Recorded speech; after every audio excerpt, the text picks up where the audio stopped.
Everybody! Oh, let's get that off of there. Welcome to Cocktail Time, everybody. It is Friday night here at 4-Player Network, which can only mean one solitary thing, and that it is time to drink, and it is time to talk about video games. Hey, everybody, how you doing? My name is Joseph Christ. I am host of Cocktail Time here at 4-Player Network, and with me, as per usual, is Bob Webb. How are you, Bob? Doing pretty good. And Chris the Davers. How are you, Chris? How are you guys doing? I'm doing all right. You doing all right? Oh, sorry about that. Yeah, there was some sound crackling because I hit a wire here. So we have it's a very upscale sort of thing I run here, where if I bump a wire, it just goes, which is wonderful. The highest of quality. The highest of qualities. So what do you guys think of the facial thing that's going on here? I'm unsure. I still have not shaved since last we met. And I know, Bob, you're probably laughing because by this time you would look like someone from Duck Dynasty. Whereas me, I have boyish blood going through my veins. So this is 2 weeks. It's pretty pathetic. Can we get a look at both sides? Well, it's not much different. I'll just get the full view, but I mean it looks all right. I'm thinking maybe another week, and we'll see. I'm not sure. Yeah, it's good. Looking for some feedback here, people. I need to know if I look like an idiot. No, you don't look like an idiot. But you're not nearly at a hobo stage, so I think you're okay right now. Well, I was hoping for something, kind of, manly or whatever they call it, and it's just not rugged. Rugged, yeah. I was looking for something rugged, and it's just not really happening for me.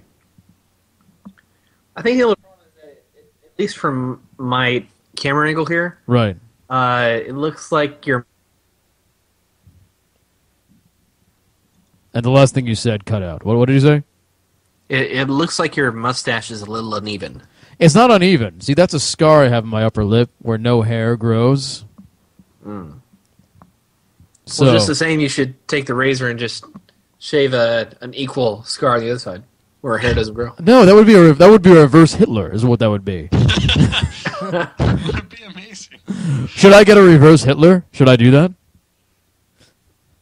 What would that even look like? I'm trying to think about it. A reverse Hitler would just be, really weird.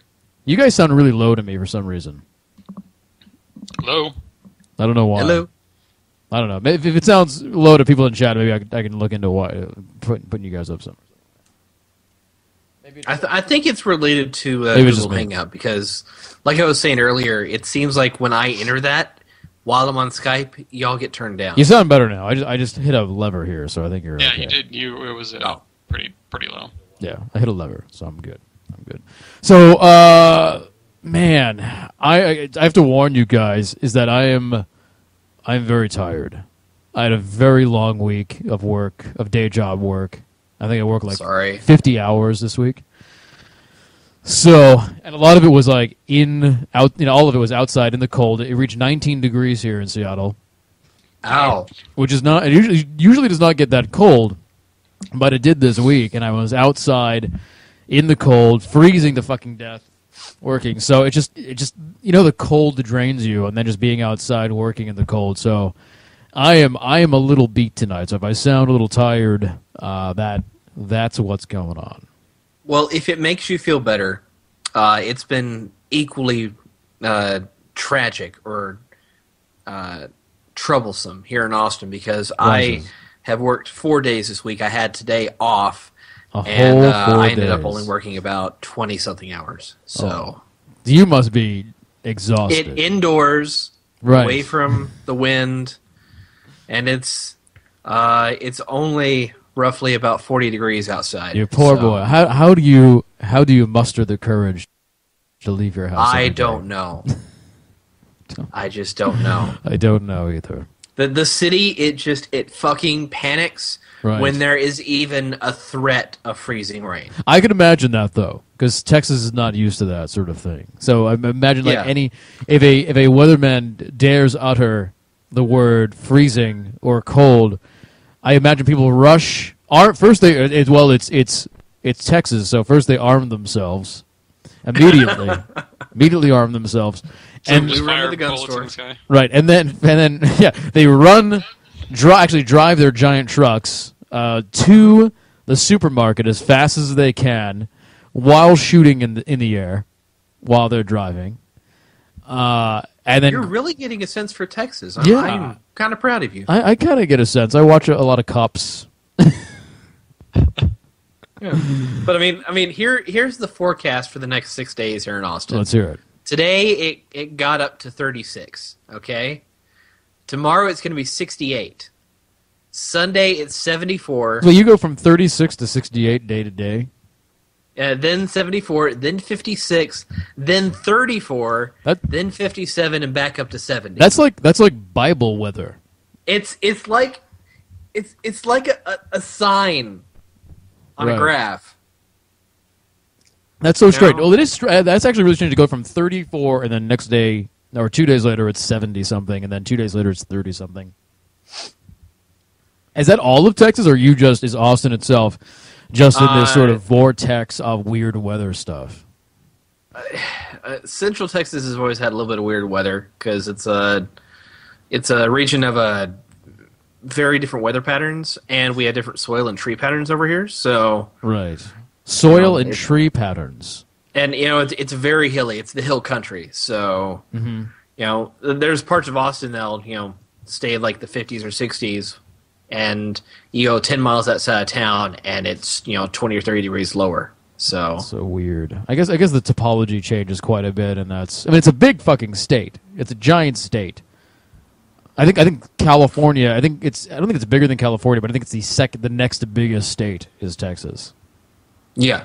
So needless to say, I basically played nothing this week. So hopefully you guys can fill the gap. Which would be nice. I'll try. No guarantees. You can try. Well, what we can do in the meantime is, of course, do our shot of the week. Chris Davis, why don't you go first? Okay. My toast for this week is going to have to go out to... It was going to go out to the fine weatherman here in Austin who shut down the city by saying the I word. But I think I'm going to put it out to... once again, Overkill Studios, the guys behind Payday 2, who released new content this week that kind of completely changed the way the game plays, and it's a lot more challenging now. So we'll talk about that. We'll have to. And my shot this week, okay, I have an assortment of tasty beverages tonight. An assortment for a man who normally never drank during cocktail time. When we did this on Tuesdays, I'm sorry, not Tuesdays. What the fuck am I talking about? Sundays. Now you come to us with a plethora. A plethora. Yes. So I've got my standard screwdriver, but I got some whipped cream vodka that I put in there instead this time. Mm-hmm. Oh, wait, is this the whipped cream vodka I was telling you about? The Pinnacle stuff, or? No, it's a different brand. It's called Nikolai. Ah, okay, but it's still pretty damn good, I bet.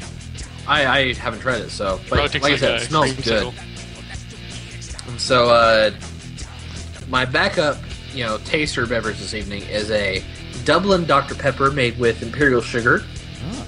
It is a very loved beverage here in Austin that you really can't find all that often. Right. I know you guys are really big on your Dr. Pepper. We love our Dr. Pepper, but the thing about this is that this is made with cane sugar, right? Not high fructose corn syrup, right? The real stuff. And this is the real fucking good stuff, like Mexican Coca-Cola. Yeah. Which I had one of those today, by the way. So, and so my other beverage this evening will be my shot, and I really should have got a spit cup because this might suck. So you might remember about a year ago on Cocktail Time, I don't remember when, I brought on a bacon soda. I do remember the bacon soda. And that was absolutely atrocious. It was disgusting. I cannot believe that was an actual product.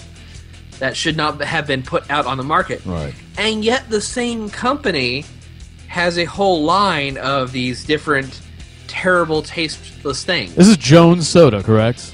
No, this is Lester's Fixins. Oh, God, that sounds weird. Yeah. Welcome to got a Lexus picture of Fixins. We made bacon into liquid. Yeah, the label has a picture of an old bald guy with glasses and a suit. Oh, I know what you're talking about. In fact, I just saw this on Imgur not too long ago. Yeah. And so I found another one of their products. Peanut butter and jelly. Oh, Oh God! That's going to be your shot. Yeah. That's Does it fine. say your fixins on the bottom? Because that could... What did it say at the bottom? On the bottom of the label, you'll get your fixins. Y'all get your Oh, fixins. y'all get your fixins. Wow, that sounds like stomach cancer. Y'all get your fixins, and by fixins, I mean stomach cancer. Got a bad case of the fixins. I got a bad case of the fixins. I've been fixing in the bathroom all morning. Well, you know what? I know that some lesser men would tell you that not doing alcohol for your shot was an easy way out, but I don't believe them. I would say that you are taking one for the team. Basically, drinking a peanut butter and jelly sandwich. It's like you have Alzheimer's, and now all your food must be pureed. Is basically what's happening. I don't remember how to chew. Get the fixins. Oh, God. With my fixins. I'm not looking forward to this. So. All right. Bob, what are yours? Your toast of the week. So, got a shot here and a couple of cans of Coors Light, just because that's what they had across the street. It was cheap. Sorry. It's okay. It's just beer-flavored water. And this week, I'm going to toast to Edge of Reality, which is a developer that just put out Loadout on Steam. And it's a fun free-to-play shooter. I've heard that it has some issues in the multiplayer area. Aside from, like, people being generally stupid? No, like Ben Kuchera was on Twitter earlier.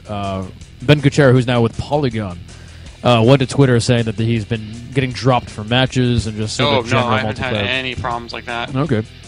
Yeah, no, his experience is entirely different from mine. It's been rock solid.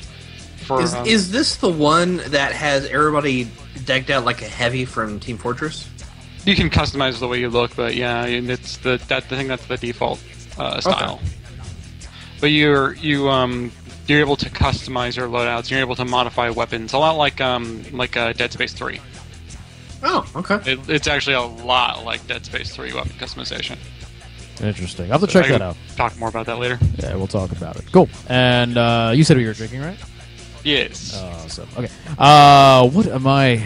Drew, I no hard liquor tonight. I have a couple of old Rasputins here, my old standby. No vodka because I have stuff I need to get done tomorrow, so I cannot drink a whole or half bottle of vodka. I need sensibilities tomorrow. What am I toasting to? I don't even know. I'm tired. I haven't played any video games this week. I played some Battlefield tonight just to blow off some steam. Oh, man. You should toast to your bed, which is in the next room, which you're going to enjoy. I'm going to toast to people freestyle rapping on Playroom because there's a lot of that going on recently, and it's really pretty awesome to watch. You know what I'm going to do? Fuck it. I'm going to do something crazy. I'm going to do... God damn it. Here's something I can talk about. I'm going to go right off the fucking edge of sanity here, and here's what I'm going to do. I'm actually going to toast the Seattle Seahawks because I actually watched the Super Bowl last weekend, and I had a great fucking time. I'm not like a big football guy at all. I actually played football in high school, but I've never been like a big football guy after that. And But friends of mine were kind of watching it, and I kind of watched it streaming on on online, and man, we kicked their fucking asses. Holy shit! Like, Yeah. destroyed the Denver Broncos. And it was actually fun to watch, and I think, I'm not like, I don't think it made me into a football fan, quote unquote, but I think, I'll definitely probably go and watch some games next season, and have some fun. And, 'cause the thing was, I was like watching the game and bantering with people on social media about it, and it was just kind of fun. So, anyway. At this point, I probably should mention I'm from Colorado. Oh, are you? So that was hard for you to watch? Was that a little tough for you to watch? No, I don't. You don't care. I know. But it was fun. It was actually just fun watching it, kind of stuff. So anyway, that's my toast to Seattle Seahawks, who destroyed the Denver Broncos on Sunday. All right, let us do our toast, our shot. Okay, One. Let me open this thing. Oh yeah, we gotta open that up. All right. You actually have to use a bottle opener to get into this. They don't want small children getting into it. Yeah, it's one of those. It's a medical, like a Tylenol. Okay. How much are you pouring? Get that out. Or are you just gonna take a big gulp? Yeah. Does it smell like a peanut butter and jelly sandwich? I don't smell the peanut butter, but I definitely smell grape. Grape? Smells It's orange. A bit like grape jelly. That would be. Yeah, it's orange. It's weird. No, it's not orange. It's pink. That What looks. is it? It looks orange from here. Yeah, it looks orange on our other cameras. Poor lighting, but yeah, it's definitely pink. Weird. All right. It's Well, not grape color. so let's do it. 1 and 2 and 3.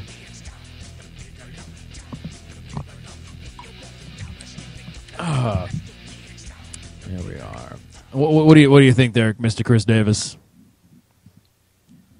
This is going to sound insane, but I don't hate it.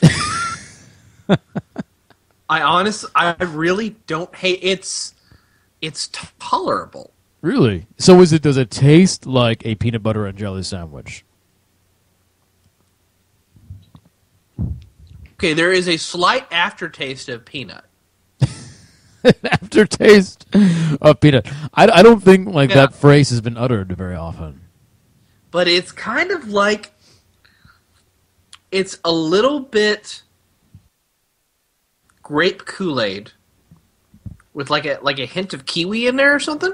Oh. And then it's got this peanut butter aftertaste. It's very slight, Right. but it's Got a It's hint not of bad. wet bread. None of that sounds like a peanut butter and jelly sandwich. You're bringing kiwi into this and fruit flavors and then a hint of peanut, Like there should be a strong peanut taste. It should be, peanutty. It should be 50% peanut, 50%, jelly or grape. And then there should be a aftertaste, a peppering of bread. Let me take a Wheat. bigger sip. You should have to chew it.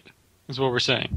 Like Orbits. Remember Orbits? Like, Oh, but God. Each little ball is a little piece of peanut butter and jelly. Or one is they're mixture. There's ones with peanut butter and ones are jelly. Yes. It's kind of like the punch you would get at a party that's not spiked, that you don't really want to drink, but you have no other choice. So like at a bar mitzvah. I guess. Never been to a bar mitzvah, honestly, but it's tolerable. It's a lot better than the bacon soda. Good God, that was atrocious. Bacon just sounds awful. Everything I've seen is that bacon in liquid form is never good. I was at a bacon party a number of years ago.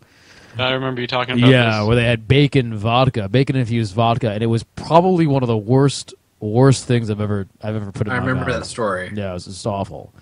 So that's what I hear. Is that's my belief? Is bacon should not be liquefied. Okay. Oh God, I just pulled up their product page, and it's actually two separate lines of products. You got Lester's Fixins, and then you have Melba's Fixins. Who's Melba? Is that his wife? I guess this is an old grandma. Lester and Melba. What does Melba offer to the? What is Melba bringing to the Fixins table? Well, Lester has the more. Oh God. Oh, I should not be scrolling down. Oh my God. You must share. Oh, okay. Did it turn into Lemon Lester's Party? things are more savory, And Melba's beverages are actually more sweet. Okay. So I'll just run down Lester's choices, and then we'll go to Melba's. Okay. Okay. Bacon soda, buffalo wing soda. Cool. I know. Sweet corn soda, Ugh. coffee soda, which I'd do that. Coffee soda's not bad. I would do that. Yeah. Carbonated coffee. The peanut butter and jelly, All right. pumpkin pie soda, That could work. and this is the absolutely most disgusting thing I could imagine. Ranch dressing soda. Oh, God. That's big in the South. I can't make this up. I hear there's people out there in the world that actually put ranch dressing on pizza. I can understand that. It depends on the pizza. That sounds terrible to me. That sounds awful. It's not bad. It's like with some pizzas, I actually like to add a honey mustard sometimes. I could see that, but ranch dressing, really? Yeah. I don't know. No, it works sometimes. It just, again, depends on the pizza. That sounds very white trash. I don't know. Yeah. So Melba, her things are more savory. We've got, Okay. her things are more sweet. She has strawberries and cream soda, peaches and cream soda, Yeah. lemon meringue pie soda, key lime pie soda, cherries and cream soda. See, none of this sounds Apple. bad. Yeah, apple pie soda. And then she does a thing of sweet tea. Oh, see, I could do that. Zarls over at 4pp.tv, he's a subscriber, actually has a good point. He says, I bet the ranch and buffalo soda taste good mixed together. Oh, God. I take a sip of the buffalo and then take a sip of the ranch, and squish it around in your mouth, and ooh, while you're watching the big game. I would like to point out to chat that, Brad has run dry on his supply of Mondo. He's out of Mondo. What is Mondo? And so I think that this fine line of products might be an adequate replacement for his beverage needs. So if anybody out there in chat would like to see him partake in some potentially tasty beverages, Right. it's something to think about. What exactly is Mondo? Mondo, it's okay. You remember the things of Kool-Aid you would get in like the little plastic bottles, like the twist off plastic bottles. I don't remember. I remember the packets of Kool-Aid. Okay, no. Well, this is like the actual bottles of the product. Well, take that and then have it made only in Mexico for distribution just over the border. So like black market Kool-Aid. It's black market Kool-Aid, Oh basically. my God. Only sold in Dollar General and like places like that. Wow. So when that Kool-Aid's breaking through a wall, it's actually sneaking into the United States of America. It's illegal stuff. Sorry. I'm really not hating this. I'm surprised. You're getting into it. I'm actually drinking. I'm going to finish this. You're gonna just finish it all. I am confused. You know what you should do? You should put your vodka in that Yeah. with whipped Now, cream and have Creamy, whipped. creamy, You know what? I think because whipped cream will have a vanilla flavor to it. I think that inside of the soda would be exquisite. Yeah, what the hell? I'll be right back. Try that shit. Look at him. Look at the little tyke go. A little adventure. Little drinking adventure. We're really good for Chris, I think. We're having him explore his drunken self. All right. We'll see here. Instead of being by $10 bottle of whipped cream vodka. Oh, that was $10. Jesus fucking Yeah. Christ! hand. That's a handle for $10.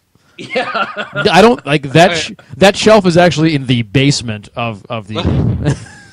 Let me guess. That's made of plastic. Yeah, it's plastic. Of course, it's plastic. You know do you think? quality. Because when you're holding it and you pass that on the concrete, you don't want it to break. Okay. This might get a little messy. You know, funnel. All right. Are you gonna pour it directly into the bottle? What else? You don't have any cups in your house? Oh no, I was just it's gonna fizz up and come out. Yeah, don't do that. Yeah, that's true. Yeah, I didn't think about that. Get a cup. See, we are like your sensei for drinking, you know? Yeah. Wax on, wax off. Put the vodka in the PB&J soda. Put the vodka in the PB&J soda. You ever be good with that? What's that? Peanut butter and jelly. Yeah. Got a peanut butter and jelly. He should take the vodka, Yeah. mix it Well, in I'm actually eating a ham and cheese sandwich. I don't know if that helps, but You should dip the ham and cheese sandwich into the vodka and PB&J drink. Try that. You are making terrible suggestions there, sir. Halfway through that, you're gonna consider it. All right. Guarantee. There you go. What's the? I need to know the. It's turning more red now. I need to know the percentage.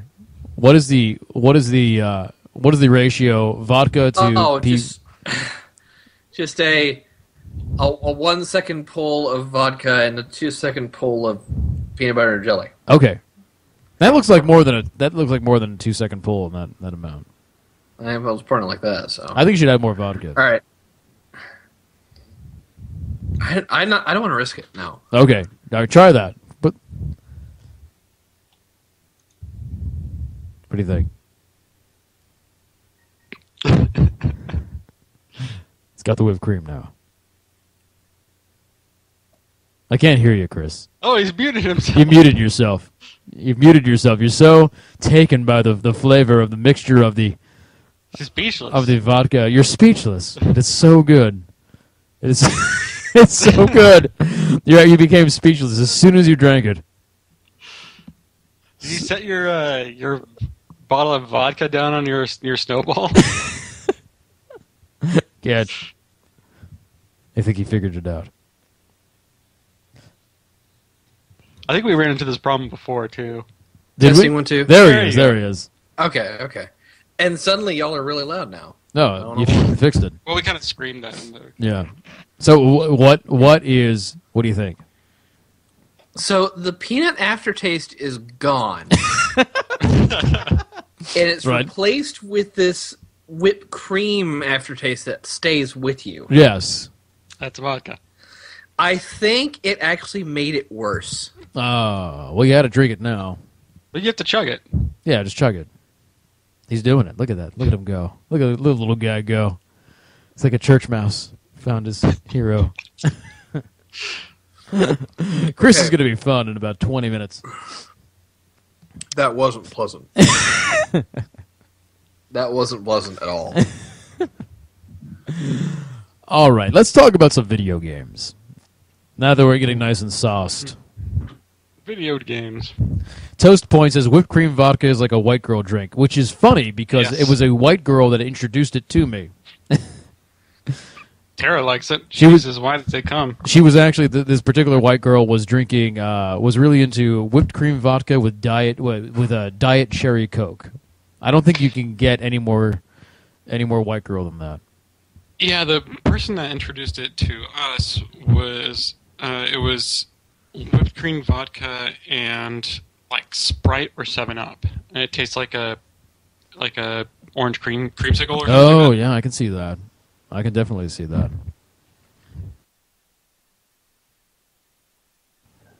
Well, this goes back to like when I was first learning how to drink. I guess it's a weird way to put that.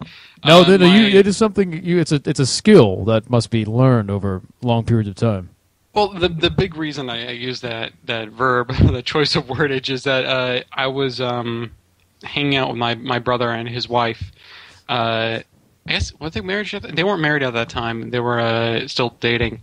And she would, she's one of those people that works hard and plays hard. So she has a very demanding job, very, very, very physically demanding and mentally. She works in medicine. And if you know nurses and whatnot, they tend to drink. Yes. They can drink. They can put it down. They see shit all day long. Yeah. Yeah, you gotta drink. So she, whenever me and my my twin brother would come over and hang out at my older brother's house, she would make sure that we would just get trashed. And her thing to drink was Parrot Bay, which is a coconut rum. Oh, I know this stuff, yeah. And DDT, which is Diet Dr. Thunder, which is basically just a knockoff version of Dr. Pepper, but it's the diet version, so it's kind of a little more creamy. It's called DDT, which is just call it DDT for short. Well, that's a wrestling move. And it's also like an insecticide, right? Insecticide, and an insecticide, yeah. That poison birds. What a fantastic! Don't get them confused. I'm just saying. But it's actually a really good, smooth combination. Have you ever find yourself with coconut rum and Dr. Pepper? If you ever want to just go for it, You just don't. You don't taste the alcohol whatsoever. See, it's just dangerous. When I was younger, one of my drinks of choice was what was it? It was vodka, and it was Five Alive. Which Five was Alive. Five Alive is a mixture, I remember Five Alive. multi-mixture fruit thing, and 5 different fruits. Yes, and it had a way of just completely masking the vodka completely. Like you could not taste, no matter how much vodka you put in, you could not taste it. And you know what? It probably had banana in there. It did. Banana was one of the fruits in there. Banana is a magical fruit that covers all alcohol. I despise banana, but when it's mixed in things, it's usually okay. But in this, it was pretty nasty, and I think I drank too much once, and I had a horrible vomiting session.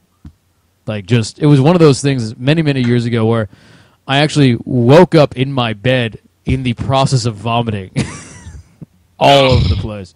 It was really bad. I was taking other stuff as well, not like drugs, but I was like taking like workout supplements too, and I think it just did not match up. They did not like each other. The various. Well, you probably just drank too much. No, drinking too much is just my calling card in some ways. This was something else. I was taking these other supplements and just bad reactions were happening. But I've not actually since that time. I have not gone back to the Five Alive mixture. We'll see. Maybe someday. But yeah, I had some friends in high school that it was college. It was decided they created a drink where you'd mix grain alcohol, like 151 or Everclear, right, with Gatorade. And Gatorade is it was absolutely disgusting, but they called it Faderade. Right. Just because it would just get you shit-faced so quick. Well, but wouldn't you wake up with a terrible hangover? Well, actually, the good thing about Gatorade is Gatorade keeps you hydrated better than other things. So it just replaces electrolytes. Yeah, as we know, I'd just be worried about the sugar content. As we know, electrolytes is what plants crave. It's what plants crave. So, Chris, when you speak now, since you fixed one problem, but you're not, the screen isn't changing to you when you. What? Oh, it's probably because you're you switch. You gotta. Yeah, your mic probably just dropped off, and then Google Hangout decided it didn't want to use it for that mic anymore. Didn't want to use it anymore. It's tired of it. There you go. You fixed it, you little bastard. You little son of a bitch. You little bastard son of a bitch. All right, video games. Video games. We've played some video games. Different ones. Bob apparently has played a few different video games. So why don't you start us off, Bob? I'm aside from actually working this week. I was working. Here's actually one piece of news that we should put out, that Bob just finished his first full week working full-time as an indie developer. Yeah. I want to know how that felt. Tell me. Not different from really normal, because there it is. It's like what I do on the weekends, but now it's during the week. I've actually taken entire weeks off of work to just work on my game. Right. And that's nothing new to me. So it still feels like I still have my job. I'm just taking a week off to work on it. I'm sure next week it's going to hit me. I'm going to be all right. Like, okay, this is really weird. I feel like I should go into an office or something. You're gonna feel, so in a week you're gonna feel like you're doing something wrong and you're gonna get in trouble. Yeah, it's like I haven't been in the office in 2 weeks. This is really People bad. are gonna wonder where I'm at. Oh my god. Yeah, I've been pretty good, like keeping a 9 to 5 schedule. I've been getting up pretty early for me, like 7:45, 8 o'clock every morning. I'm working at least by 9 at latest. Yeah. Well, even like when I take days off from work to work on the game, I'm usually up by 8, and the first thing I do is like I go online and I get on like Skype or Google Chat and whatnot, and I start kind of working, like start slowly building up working and stuff. And I usually stay in my pajamas till about 11, and then I'll take a quick shower and then head back to I usually hop in the shower around noon and whatnot. But it's I think with a lot of people that work from home or doing indie or just game development, I've heard a lot of kind of it's difficult to keep hours. So you mean limit yourself in a way, right? Limiting yourself and keeping yourself either focused or you're just working late into the night. Right. For me, because my job previously, I worked from home. At least about once a week was the what I could do. Yeah. So for the past 8 years and 4 or 5 months, I've been working from home. At least 1 out of 5 days. Yeah. So that concept is not new to me. Yeah, I mean, I do that a lot as well. Like a lot of. So I spend a lot of time. It is incredibly easy for me to limit myself from it's a 9 to 6 or it's a 9 to 5. Right.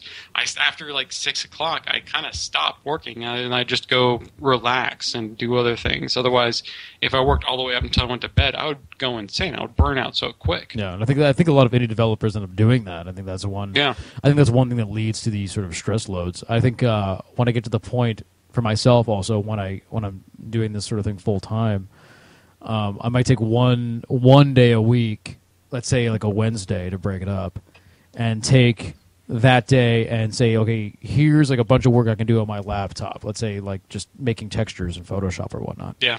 And then go to like a coffee shop for that day. So I'm going to work outside the house this day just to kind of break it up a little bit. I was planning on getting out of the house this week, outside of going to the gym and going running errands and going downtown and having dinner and whatnot.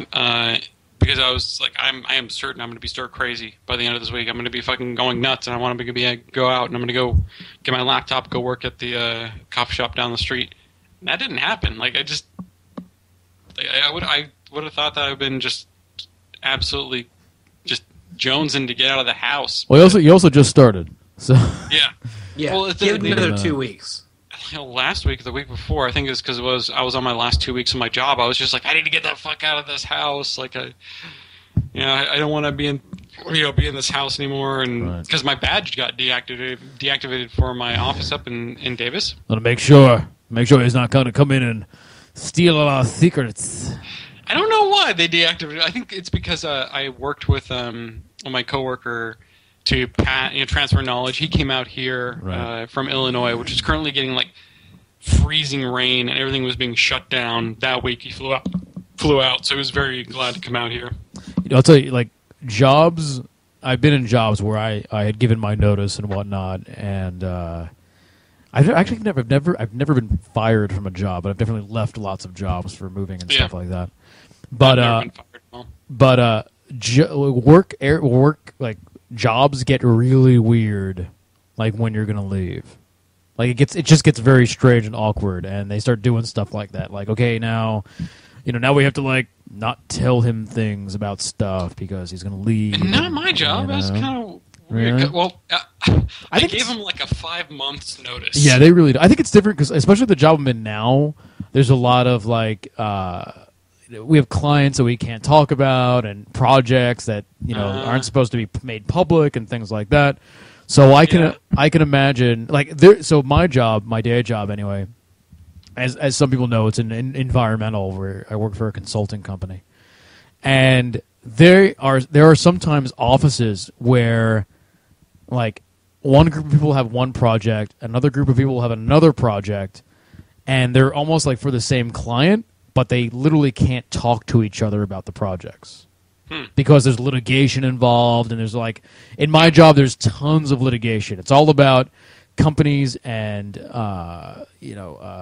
contamination and dealing with ecology and state agencies and that kind of thing. So everything could be subpoenaed and all that kind of stuff. So things get very awkward, and then when someone's going to be leaving, they start getting shut out of projects because they just that's kind of what happens.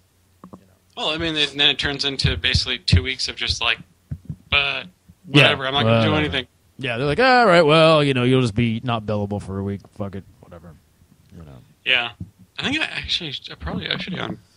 had extra vacation time, but just because I was trying to finish up projects, I couldn't take any vacation. You'll get paid for that. Yeah, they'll get paid. They'll pay me for it. But I've heard of people banking up vacation time, so when they do their 2 weeks notice, they can go and just boom, vacation for 2 weeks. Yeah. That's almost like the best way to do it. I would think. Just gotta get out of there. It's not the best for the company. No. I mean, I guess you don't want to. If you're in a shit job, that's the best way to do it. You don't want to burn any bridges just yet. No. Yeah. So anyway, what have you been playing? Is what I'm asking. Well, aside from Unity and Playmaker, I've gotten through quite a bit of Guacamelee. Oh yeah, I've been kind of using that as kind of a research material. Like I was going through Shadow Complex, I started playing Guacamelee. I think I'm towards the end of Guacamelee. Really? I'm probably at the last fight. When you're done, you should definitely check out their post-mortem on Gama Sutra. Oh, I'd love to go do that. That's a rough game. It's doable, but there's some platforming sections in the game that's freaking hard. Well, I mean, they also made these are the people that made what was that other Melee game they made? Chris Davis, help me out here. Shank. They made Shank and Shank 2. They made Shank. Yeah, Shank 1 and 2. And Shank is actually kind of a difficult game as well. So they don't make easy games. Yeah, I think the big problem for me with some of the because I had to claw certain sections using the controller, being like of Guacamelee. Guacamelee. Really, yeah. That's weird. I think it might be. I might have just been overzealous in my use. Eventually, I found that once I got locked into certain. Well, the big problem is here. I'll show you on the controller. Okay. So if you press. Okay, let me see. So if you press towards a wall, and you hold Y, when you jump up and you go to the wall and you jump on it, you can hold Y to cling onto the wall. Mm-hmm. Oh, actually, if you're holding it like this and you get your thumb up on Y, now you need to pull away from the wall and press jump without pressing the other buttons on the sides, because those means other things when you're against the wall. Oh, I see. So I'm gonna go press jump. I have to turn my thumb sideways and then squeeze it there. It gets really difficult to do a wall jump without pressing X and B at the same fucking time. Oh, weird. I should also. That was one of the things I was just like, gah! I should also say I think I made a mistake. No, it's Drinkbox. That's the company that did it. Yes, I made a mistake. You're thinking of the Mark of the Ninja. Oh, I'm thinking of Mark of the Ninja. I'm sorry, guys. Yeah. So anyway, I was wrong. What else did they fucking do? The makers of Guacamelee did not make Shank. The makers of Shank made Mark of the Ninja. Shank. Shank, and they made Shank and Shank 2. And Mark of the Ninja. No. What did Drinkbox do? Hang on. Drinkbox. I was just wondering. I was like, I don't remember. Wait a second. Drinkbox, don't they? I'm thinking of something else. Yeah, Drinkbox didn't do Mark of the Ninja. No, they did Tales from Space, Mutant Bob's Attack. Yeah. No, I know. No, yeah, there was Clay made Shank. Clay made Shank. Yeah, that's what I was saying. Yeah. Mm-hmm. And they're working on Espionage Inc., I think. What? Espionage Inc.? Something like that? Espionage Inc. Okay, I haven't heard of that. Yeah, it was previously another title. Hang on, I gotta look it up.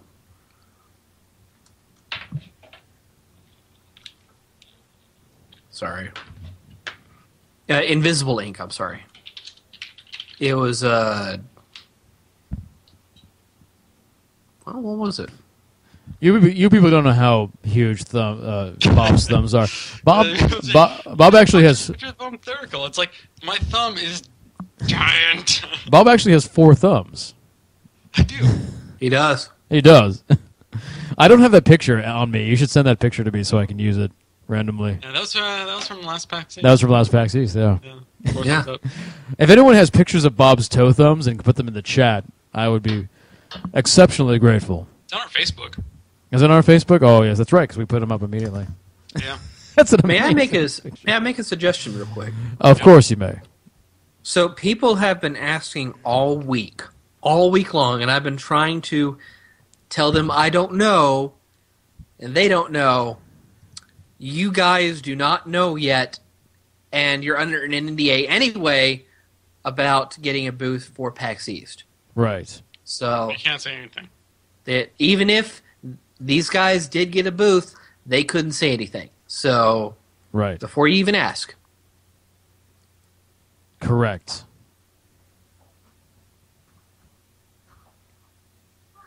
Yes. Toe thumbs. Toe thumbs. Toe thumbs. Toe thumbs. Toe thumbs. God, that was an awkward silence.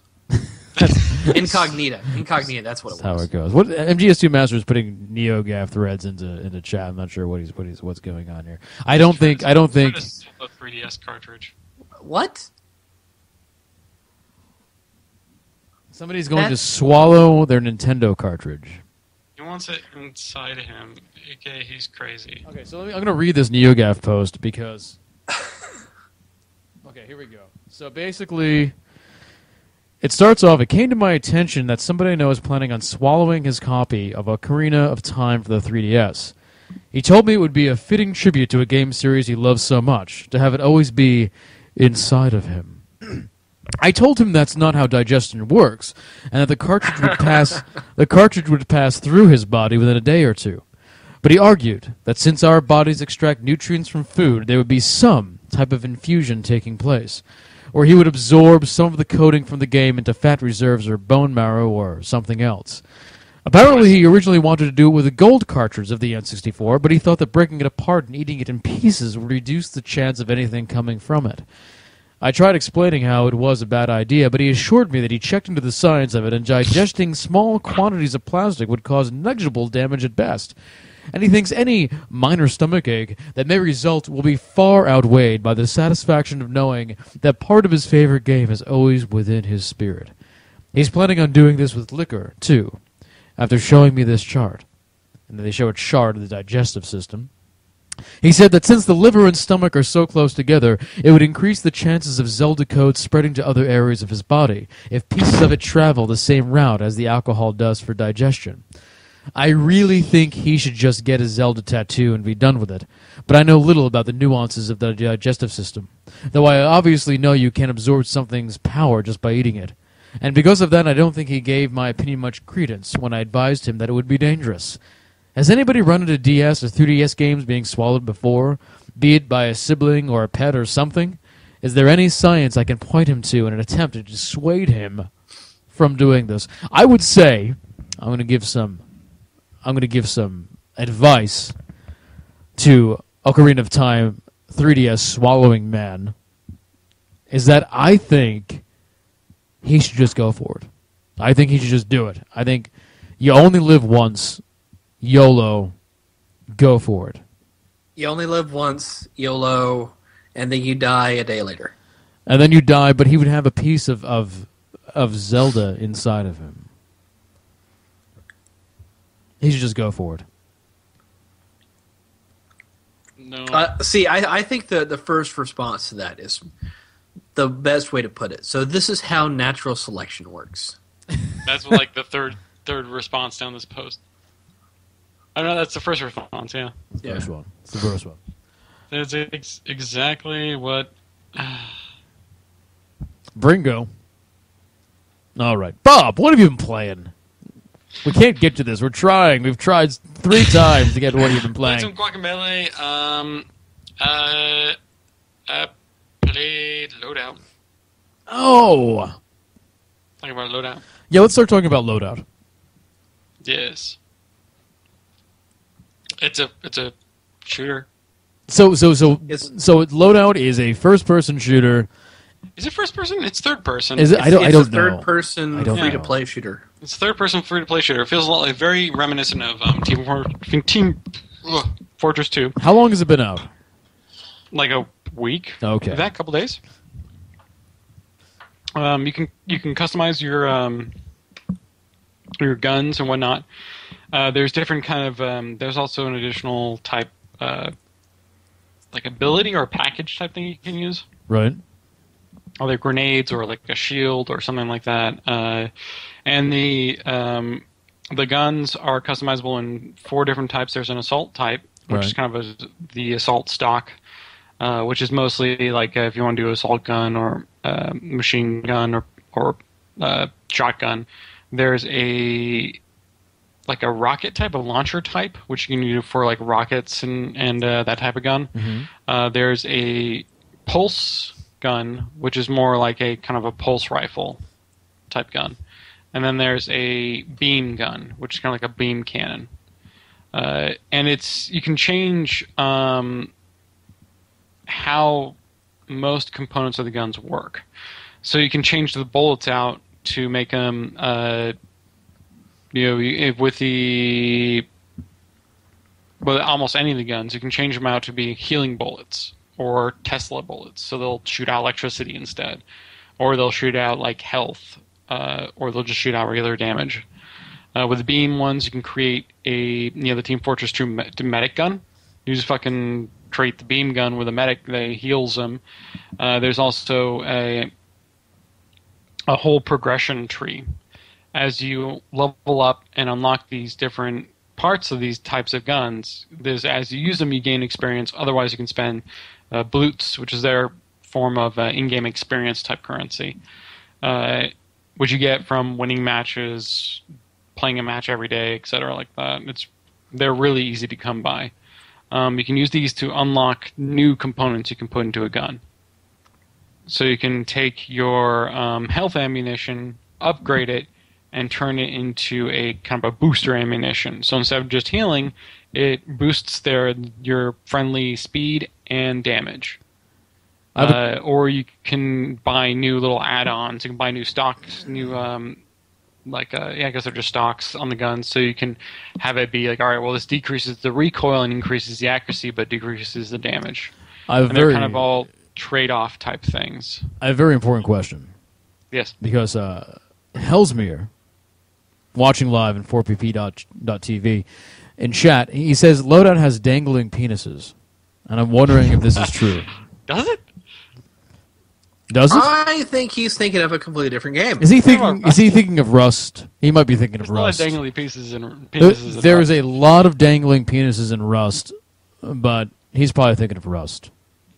I don't know. Like, Loadout's incredibly bloody. Right. It's very cartoony, but it's very bloody. Mm-hmm. Like, your skull will be blown off, and your brain and your eyes will just be sitting there. I guess it does have wieners. Well, yeah, I guess you can. Yeah, I mean, you can like blow off people's limbs, and they'll like jump around screaming as blood's just pouring out of them, and there's just blood covering the floor. Well, I could do this. Sure. I like this. Well, what is this for? Is this for the PC or PlayStation? You can just go and grab it on Steam. It's on Steam. Okay. Yeah, and they have the cool thing about Loadout is you can go while you're waiting for a match to be ready. It's all asynchronous, so you can go and jump into a lobby and then vote, and then you can go back into your loadout and your customization, start tweaking with things, moving things around, and you'll get a little notification saying, "Oh, the match is going to start in oh my God, 30 seconds." Imagine if Battlefield 4 was like that. Yeah, exactly. Battlefield 4, where the only way you can even access your loadout is if you're in a match, which is fucking ridiculous. Yeah, there's a dude that has a dick hanging out. Is that MGS2 Master just put that up? Oh, yeah. My God! Wait a second, Jesus Christ! So that's a big built Mexican dude with a giant fucking hammock penis. And that's a penis. Very tiny thighs. You know what they say? Apparently, what they say about a man's feet and his cock size is true. Well, I was thinking with the hands. I mean, look at that. The hands, yeah. Yeah, it looks like he's never had a leg day. Yeah, I was gonna say he's missed a couple leg days. He's missed some leg days. See, there's multiple characters, correct? Yeah. So I really don't want to know what the pudgy girl looks like. The big old pudgy girl? Yeah. Oh. Yeah, But I have to wonder if the black dude's cock goes down to his foot. You would think so. You would hope so. Yeah. He trips over it. He's got to make a saving or throw. It's a character disability. I like that you can buy it. It's like DLC. You want a bigger dick? Yeah. $5 for a bigger dick. Item. It's called penis pump. We've talked about the penis pump, I think. We talked about it in Rust. Rust, yeah. We talked about it in Rust. If you can make a penis pump and make your dick bigger. That would be amazing. That would be brilliant. That would be amazing. All right, I want to hear more about Loadout, but let's do a quick break because it's 9 o'clock. It's kind of the midway point. And when we come back, Loadout. Games Chris has been playing. We'll talk about some news and all that good stuff. We'll be back in about 5 minutes. You're watching Cocktail Time live here at 4pp.tv.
everybody. Oh, that's the wrong one. That's old cocktail time. This is new cocktail time.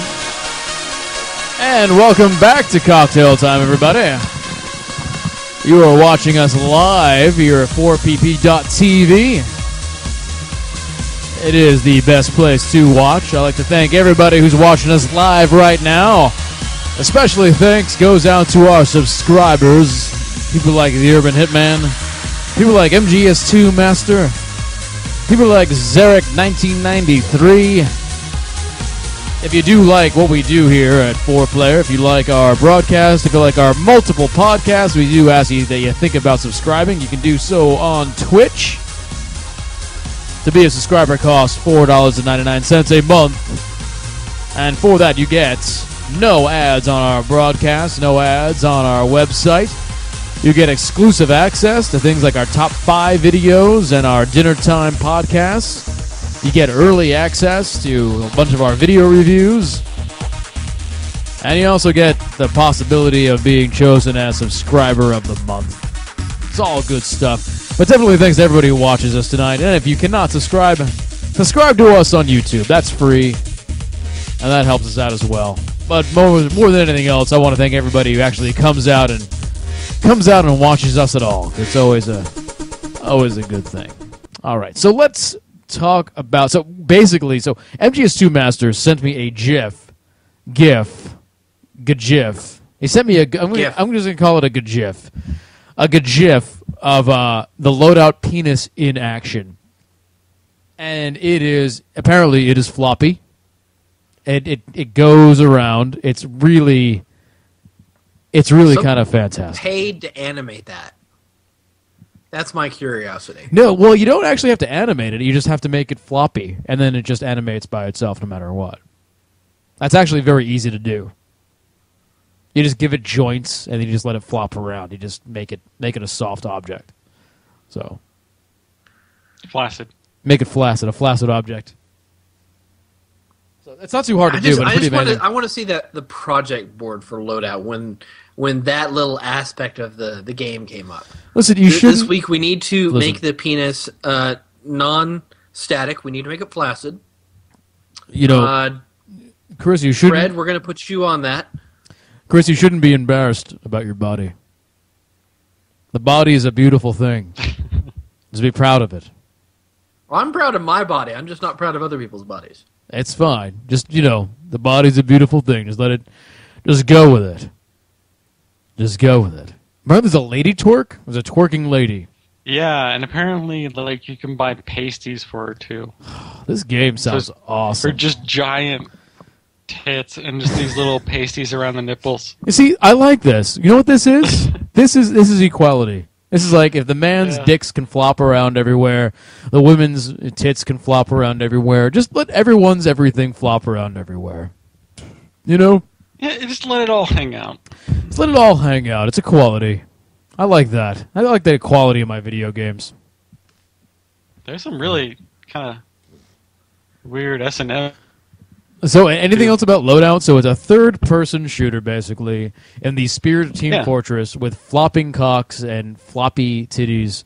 You have abilities. It's semi-realistic. Actually, the art style reminds me a little bit. Oh, Be Still My Beating Heart. I won't try to lose it too much. Brink. A little bit like Brink, yeah. Yeah. Kind of like Brink. But I bet it's better than Brink. You know what would be great? Hellsmere has asked, how about a stiff penis? I will give you better than that. The higher your kill streak, the bigger and harder your penis gets. Oh, that would be amazing. Until it gets so big, it's a melee weapon. Well, no, but I mean, it gets so big, you're easier to shoot. So it starts to get harder to keep your kill streak harder going. To aim, too. And harder to aim. Big thing in your fucking face. Yeah, see, your gun keeps on going downward because your dick gets heavier and heavier and your whole body gets weighed down. Oh my God, imagine if the higher kill streak you had, the harder and bigger your dick got. That would be awesome. That would be awesome. Everyone's trying to kill the guy with the biggest dick. Kill the big dick man. He's killed our whole team. You'll never get me and my big dick. Oh man, If that was in Battlefield today, yeah, I would have had a huge fucking penis. Did you do well today? I had a good day. I went 35 and 15 today. That was fun. I did. I think my best game was 35 or 34 and 13. So I basically for a couple of rounds today, I went entirely anti-air during Conquest. So I got the AA LAV, and I was just blowing everything out of the fucking sky to the point to where the enemy team decided to make me an HVT. And that lasted for about another good 10 minutes before they finally got me. Oh, that's actually 10 minutes as a high-value target's actually pretty good. Yeah, I was really surprised. And then we were playing a Zavad 311, and I found the other team's AA unit, and I snuck up to it. I damaged it quite a bit, so the pilot ejected. I killed the pilot, stole the AA, drove it to the other side of the map by our spawn, and proceeded for the next 20 minutes to blow up not only all the helicopters that were coming around, but every single enemy that decided to descend upon me. Oh, nice. It seems like like an entire squad was really pissed that I got this. I'm sure. So I just blew up like all the trees in a certain area, so I had clear sight lines, and they would just fucking charge at me, and I'd kill them all. I got like a 10, 12 kill streak out of that. Nice. Very just nice. killing dudes. Just killing dudes. Just killing dudes. Just killing dudes. All right. Bob, do you have any other indie games you played or you want to talk about? I can talk about the multiplayer modes of Loadout. Yes, let's hear those. There's standard capture the flag, except it's like capture the hammer. Uh-huh. And you can use the hammer to smash people with it. There's only 5 charges. The hammer is my penis, by the way. The hammer is my penis. Yeah, you have to say that. So it's kind of like Oddball in a way from Halo? I never played Halo. No, it's not Oddball. It's I never played nor other than multiplayer with Halo. It's called like... Basically, the idea behind Oddball was there was a skull on the map, and whoever had the skull had like 200% melee damage. Right. No. This is more like each team has... It's like it's capture the flag. Oh, so you actually had to take it to a spot. Yeah, you have to take the hammer back to your base, and you have to have your hammer with their hammer and put them together and make them touch heads. Okay. Really? What? Yeah. You're making that up. That part you're making up. You're making that up. Yeah, I made that part up. There's a mode, capture and control the point mode, and the points change on the map. So after you capture and control a point, after like maybe 30 seconds of controlling it, depending on how many people you have on there, the point will turn over, and then another random point is picked. So there's no real discrepancy oh, now you have to push people back, and you'll be able to get to this next point. So you just need to capture and control a point or a certain number of points over the game. Like it just counts up towards the overall score, and it's a pretty easy mode. And the big problem with this game is that a lot of people don't know the modes yet, so they just kind of do whatever the fuck they want. As always. It's really kind of hard with the fucking team-based objectives. And most of the as far as I can tell, most of the modes in Loadout are team-based. Mm-hmm. The one other one is you have a carrier. One person in your team gets designated as a carrier. And the carrier has to go around and grab these crystals in the map and deposit them into these like nodes, and you want to go over and destroy the other person's carrier so they can't get any points that way. I think there's a couple other modes I haven't run into, but at least it's the control point, CTF, and the carrier that I've run so far. There may be a couple more, but they're novel for now. It's fun. I created a flak cannon from Unreal Tournament in the game. Oh, nice.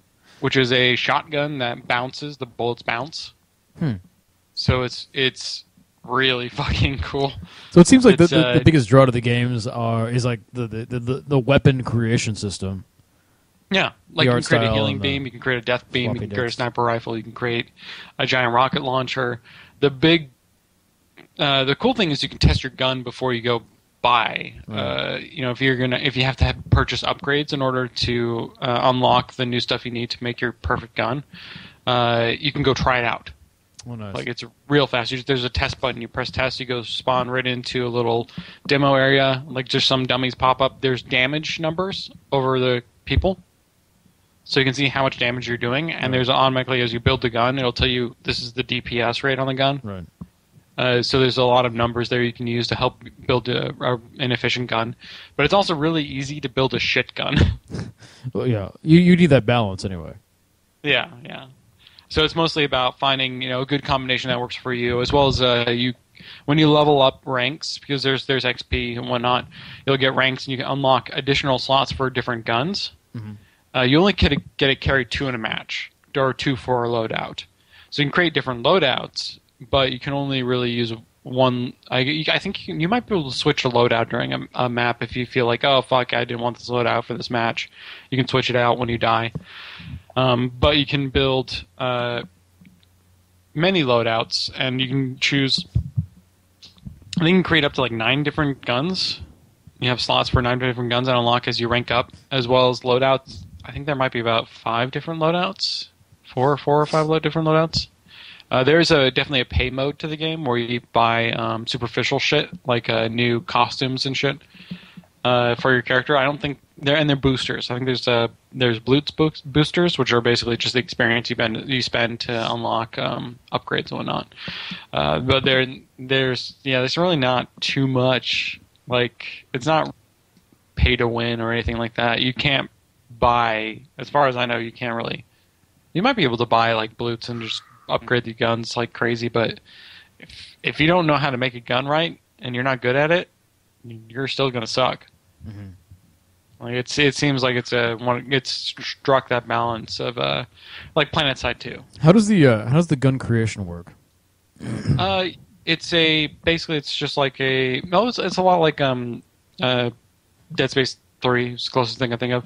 You get a schematic of the gun. You got to choose there's a little option for choosing the stock. You got to choose it. Look at from a drop down menu.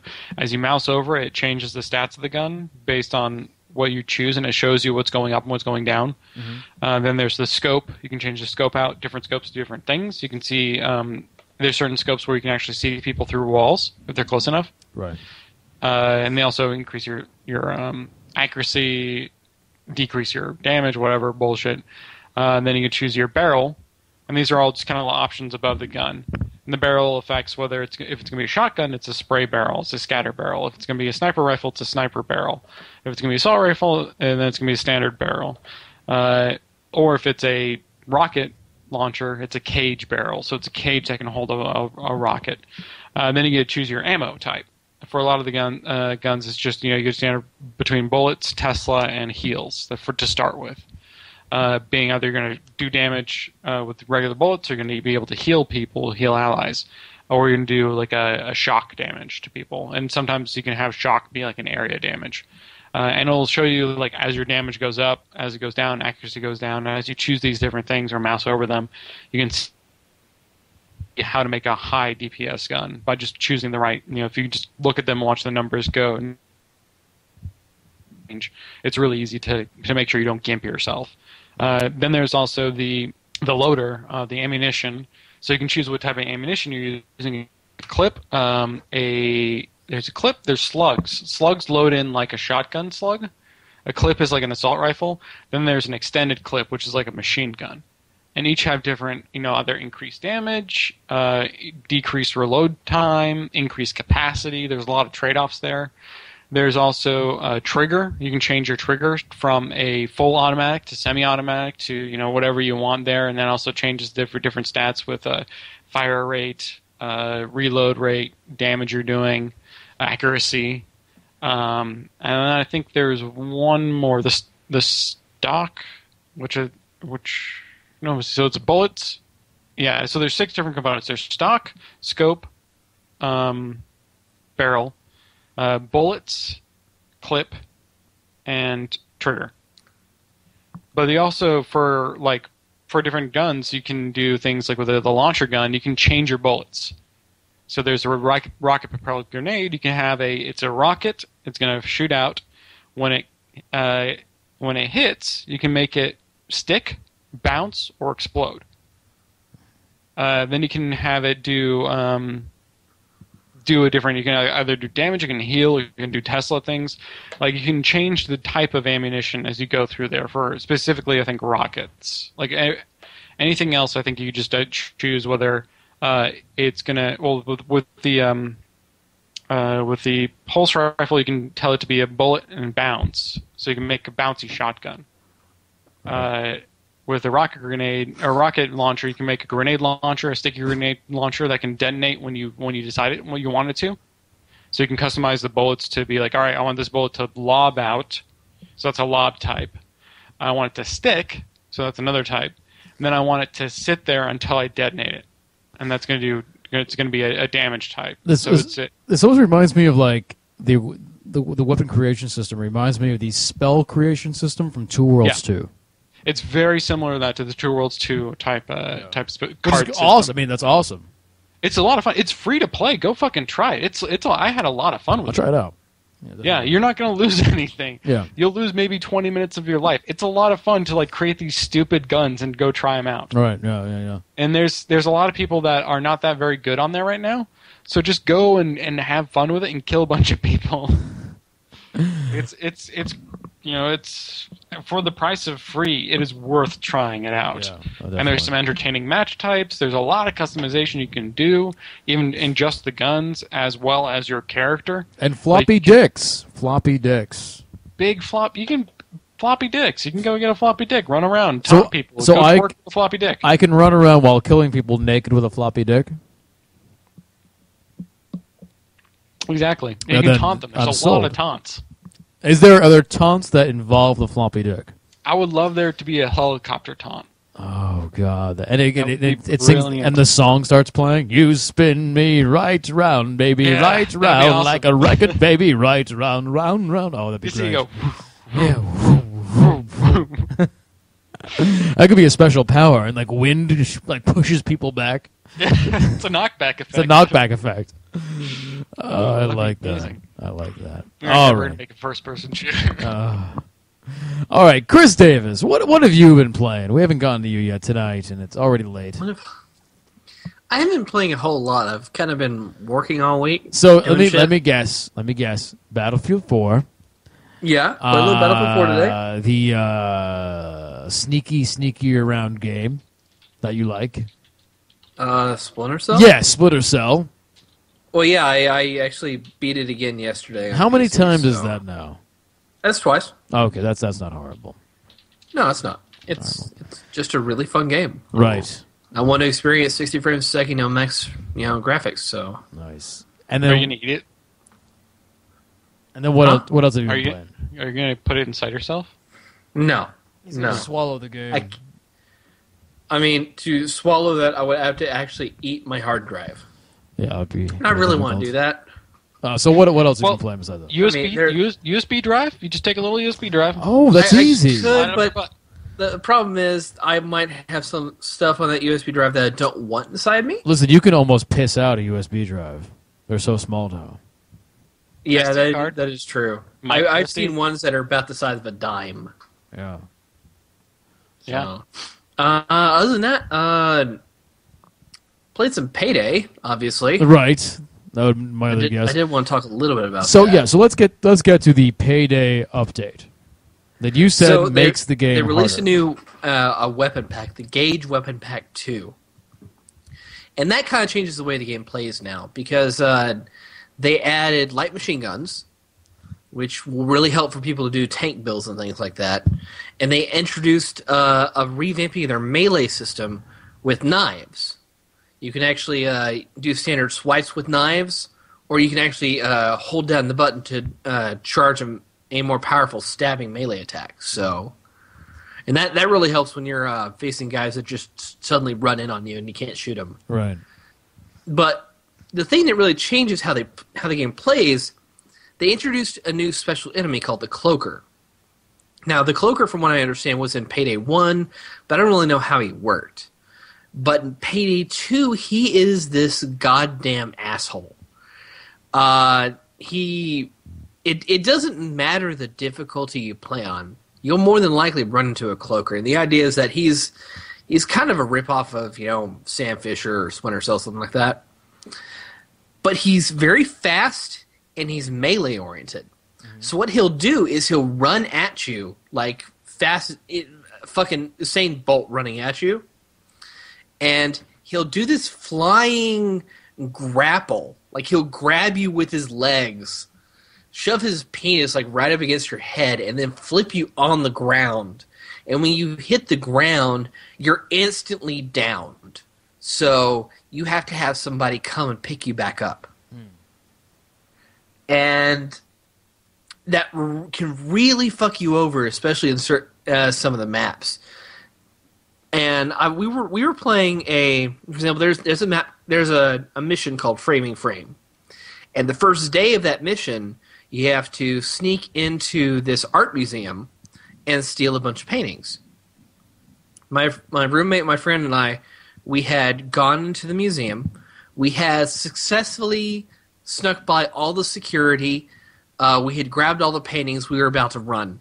And then we realized we would have to somehow alert the cops in order to escape properly.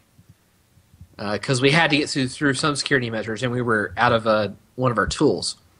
So we did that, and we were just playing on like a very hard mode, and which is very hard is not really hard.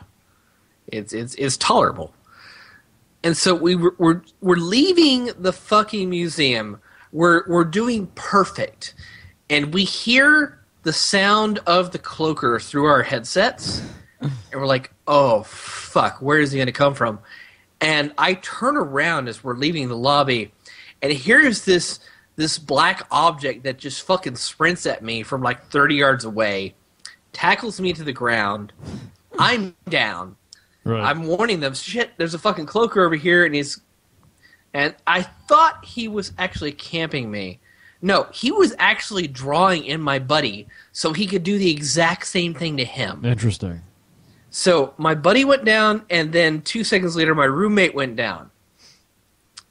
Fucked us over, and we lost like $1.5 million payout. Mm-hmm. That was really fucking bullshit. So is the cloaker now is another player, right? No, it's an AI. Oh, okay. It's just a class of AI. That's how the police work. They'll have set types of units. They'll have standard patrolmen. That's the first wave. Then you'll have like a SWAT and FBI as the second wave. Then you'll have like National Guard soldiers, which is the third wave. Mm-hmm. And then interspersed between those, you'll have these special units. So you'll have the cloaker. You'll have one of the lower level units is a taser, which is a heavily armed guy who runs and tases you, and it fucks up your aim, and you have to pray you actually get out of the taser. Mm-hmm. Tase him. Yeah. There's riot shield guys, and then the other one is called the bulldozer. And imagine a juggernaut from the Modern Warfare series. Just this guy decked out with huge amounts of EOD gear, mm-hmm. and either like an automatic shotgun or an LMG. And they just slowly walk at you like it's a fucking Sunday afternoon stroll. Mm-hmm. So, but yeah, the cloaker, he fucks things up. And we have to rethink how we approach police combat now.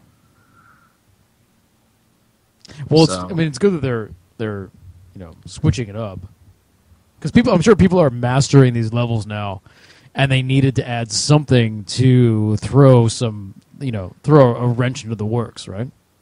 Yeah, it just makes you.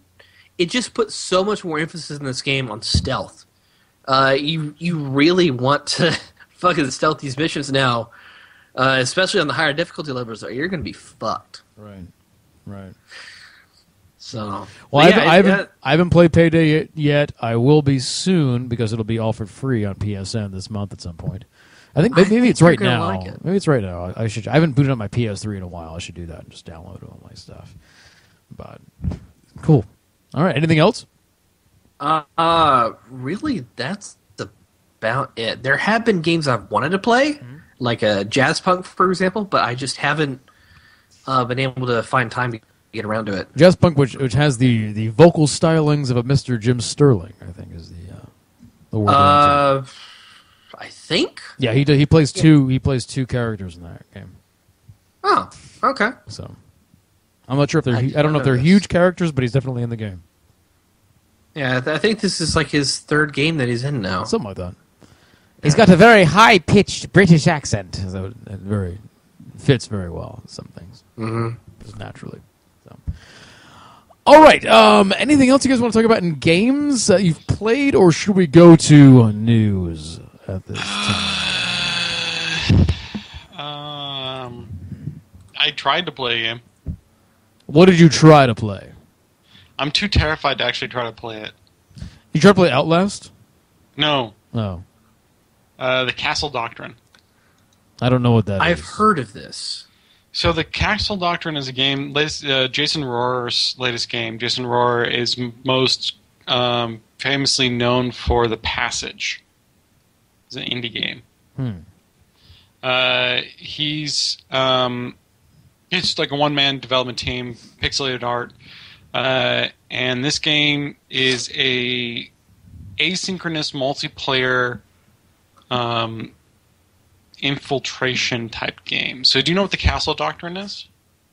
Like what that kind of means? It means that you can shoot. It means you can shoot somebody who enters your house. Yeah. Well, it's basically it's like kind of like a stand your ground law. It's kind of stand your ground, but not every state has Castle Doctrine. But if someone enters your residence, you have the right to defend yourself using deadly force. Right, and it's basically that game is where you are in a kind of really bleak future where you have about $2,000, a safe, and a wife and 2 kids. That's more than I got. That's not so bleak. That sounds pretty good. But when you leave your house, people anywhere that have the game can come in and try to break into your house and steal your money and kill your wife and kids. Oh, interesting. And what you need to do is you need to set up defenses in your house so that people cannot come in and easily steal from you and kill your family.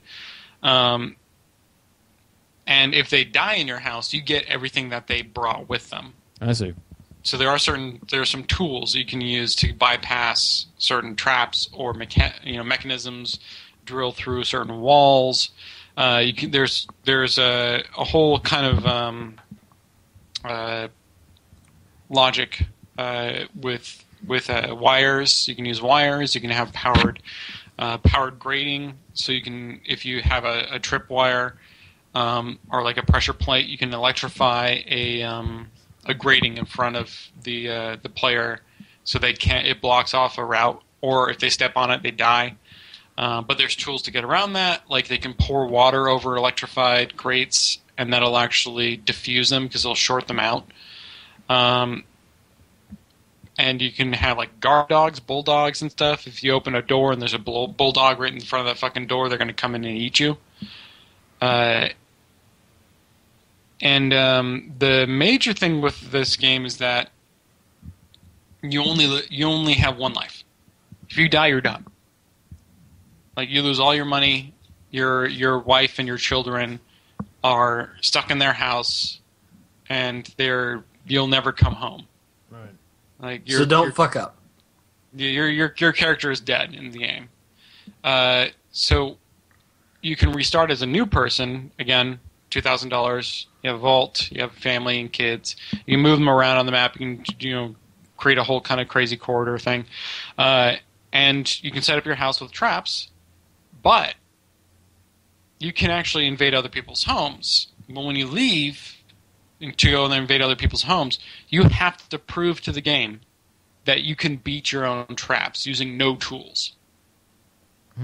So you have to be able to get to the vault without killing yourself. And if you die while testing your traps, you're dead. It's just the same as if you died invading someone else's house. Wow. So there's these it's kind of a race to figure out the most complex, the most devious trap systems that are solvable, so that you can defend your vault and your family from invaders. That's like a risk and reward system, basically. Yeah. But there's also the thing is if your vault gets broken into, you lose that money. Like, you spend the money to build these traps. You have to spend money to build these traps and build these walls and barricades and everything. Right. And you have a budget. You have that $2,000 budget. The rest of the money that if you spend $1,700, you can have $300 left. And you go out and you go to invade other people's homes. That $300 gets split between your wife and your vault. And if someone comes into your house, breaks into your vault, they'll only get $150. But if they're able to get to your wife and kill her, you can't block your family off entirely. You have to be able to get to your family too. If they're able to get to your wife and kill her, they can pick up the extra $150. I see. So you can kind of cut your loss. They can cut their losses or cut your losses by only just invading the vault. And the horrible thing is like, the way the characters react to intruders. Like, if your children or your wife sees an intruder, they'll try to get the fuck out of the house. All right. There's actually a gun that you can buy that the wife can pick up and defend herself with. It has a shorter range than your standard guns. So if you're far enough, you can fire and kill the wife. Otherwise, if she gets too close, she's just going to kill you almost immediately. Except if you kill one of the children, the wife will abandon everything she's doing and go to the dead child, and just stay with the body. It's just fucking heartbreaking. Yeah, this is not a happy game. I want to play this Not game. a happy game. I want to play this really game. It sounds good. This is So why if you, I'm so if you, terrified to play the so game. if you're going to a house and you want to attack the family, the best thing to do is immediately shoot a child, and that makes it so shoot a child or take a club and just beat the child and kill them. right. So you want to shoot a child first, and that way you incapacitate the mother, and in case she has a gun, she can't defend herself. Right. 4-Player Network does not endorse the action of child murder. It's horrible. Like it's one of these. How about in games your where life? First thing you do, shoot a child. I'm very intrigued by it, and I want to play it, but I'm terrified to get into it. Like I played it and I kind of screwed around with it a little bit. Then I was like, I'm not gonna actually set up a house. I'm not gonna What is the presentation like? The aesthetics, the graphics? Is it? It's all like pixel art. Okay, right. And it's a top-down view. Okay, isometric, pixel art, everything. So it's kind of isometric. Right. Instead of it being rotated, it's still at a standard grid. Right. So it's a 3/4 view at a standard XY grid. But it's one of those games that is just like, it's really dark. It's very interesting, but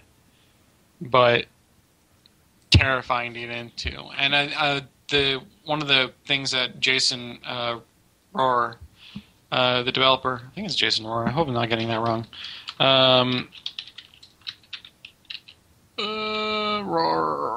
Yeah, no, that's Jason Rohrer.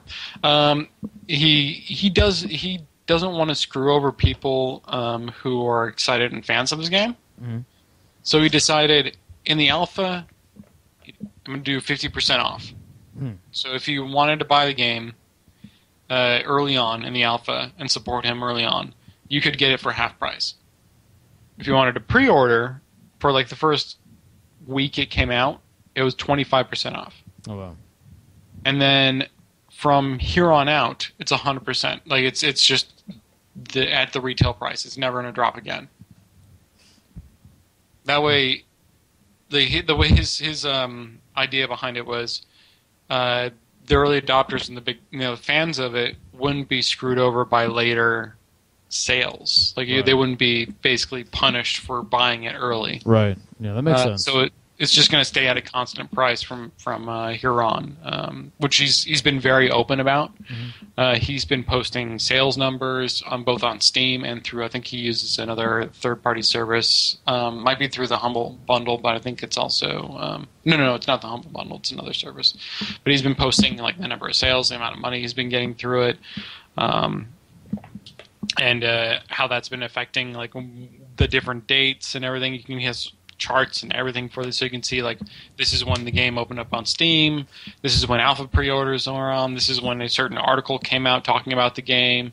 Like you can see all that information just charted in these graphs, and it's really interesting. Kind of a cool, different way of doing things. Because usually you see games on Steam and you go, I'm gonna wait till Christmas sale. Right. Yeah. No. People do. Yeah. Hellsmere has a question for pp.tv. I have to ask, can you put children in closets? You can create a closet and put a child in, yes. Really, you can? Yeah, you can create a little closed 1-unit room that's a closet with a door on it. Can you put a gun with the child in the closet? The children won't pick up the guns. They won't use the guns. Really? That's unrealistic. Yeah. They should play with the gun, and there should be a 75% chance they'll shoot themselves. Yeah. 25% chance. Horrible. 25% chance they shoot the intruder, and then a 15% chance they shoot the intruder in a mortal area. Yeah. It's yeah. So what's the name of this game again? The Castle Doctrine. Castle Doctrine. Yeah. Okay. It's on Steam, but I think I bought it through his website so I could get him more of the money, because Steam, I think it's only 70%. Yeah, Steam takes like 20 or 30%. Yeah, in this case, I think it was about 30% they took. With the other one, I think they only took 20 to 10. Yeah, on Steam it's $16. Yeah. That's so they made it Sleep is Death. Is the other one he made. See, I didn't realize the visual styling of this game. I didn't realize it was like an isometric 8-bit. Yeah. Interesting. Yeah, it's a very interesting game. Oh, that sounds good. I might have to try this. Has he talked about it just being this format, or is he going to be looking to do like any narrative introduction for it? Like, is there going to be like an in-game scenario or stuff like that? There's very little there's very little tutorials, very little kind of information on it. There's a wiki, and most of the information is on the internet. Like when you get into the game, it's rough. Like it's straight into the game. There's not much you can do outside of that. It's just you start the game and then you go right into to setting up your house. Well, this sounds interesting. No, if you want to check it out on YouTube, there's some couple Let's Plays. They're kind of neat to watch. Is it? It's multiplayer, correct? So asymmetric multiplayer, so anybody can invade your house. Oh, wow! And it keeps statistics as well, so you can see how much money people have in their house, and how many people have died attempting to rob it. So like there'd be a house that'd be like, wow, there's so much money, so many people have died. It becomes a dungeon. Like, oh, I want to try. Yeah. And you can actually watch the security tapes as well of people invading your house. Oh, really? So you can see what they tried and what they try to do, and improve your security from there on.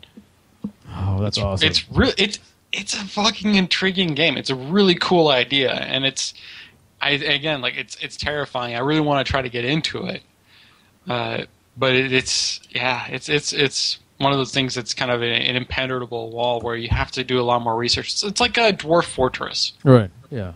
Like one of those games where you have to do a lot of research before you really get into it. Otherwise, you just feel like you're just going to get robbed left and right. Right. Because your traps are not interesting or difficult enough. Right. And right now, there's a lot of people who are very inexperienced. So you get a lot of variety in houses, from things that are just like, I don't even know how to break into it, to, wow, this person didn't even set up anything. Right. It's a little bit I mean, Rust has a little bit of that in it, but this seems, a lot deeper, of course. Yeah. But Yeah, it's a lot. with This is a lot childhood. more strict systems Right. where there's a very defined set of rules. Whereas Rust, there's almost no rules. Right. Yeah. Cool. All right. Chris Davis, we have about 15 minutes left. Let's do some news. Why don't we? We have a metric fuck ton of news. Oh my God, we're gonna go late, aren't we? God of a Yeah, bitch. so we got to do this. Let's start doing All right. Let's how about we start off with a story about fraud? How's that sound? Fraud? I like fraud. All right.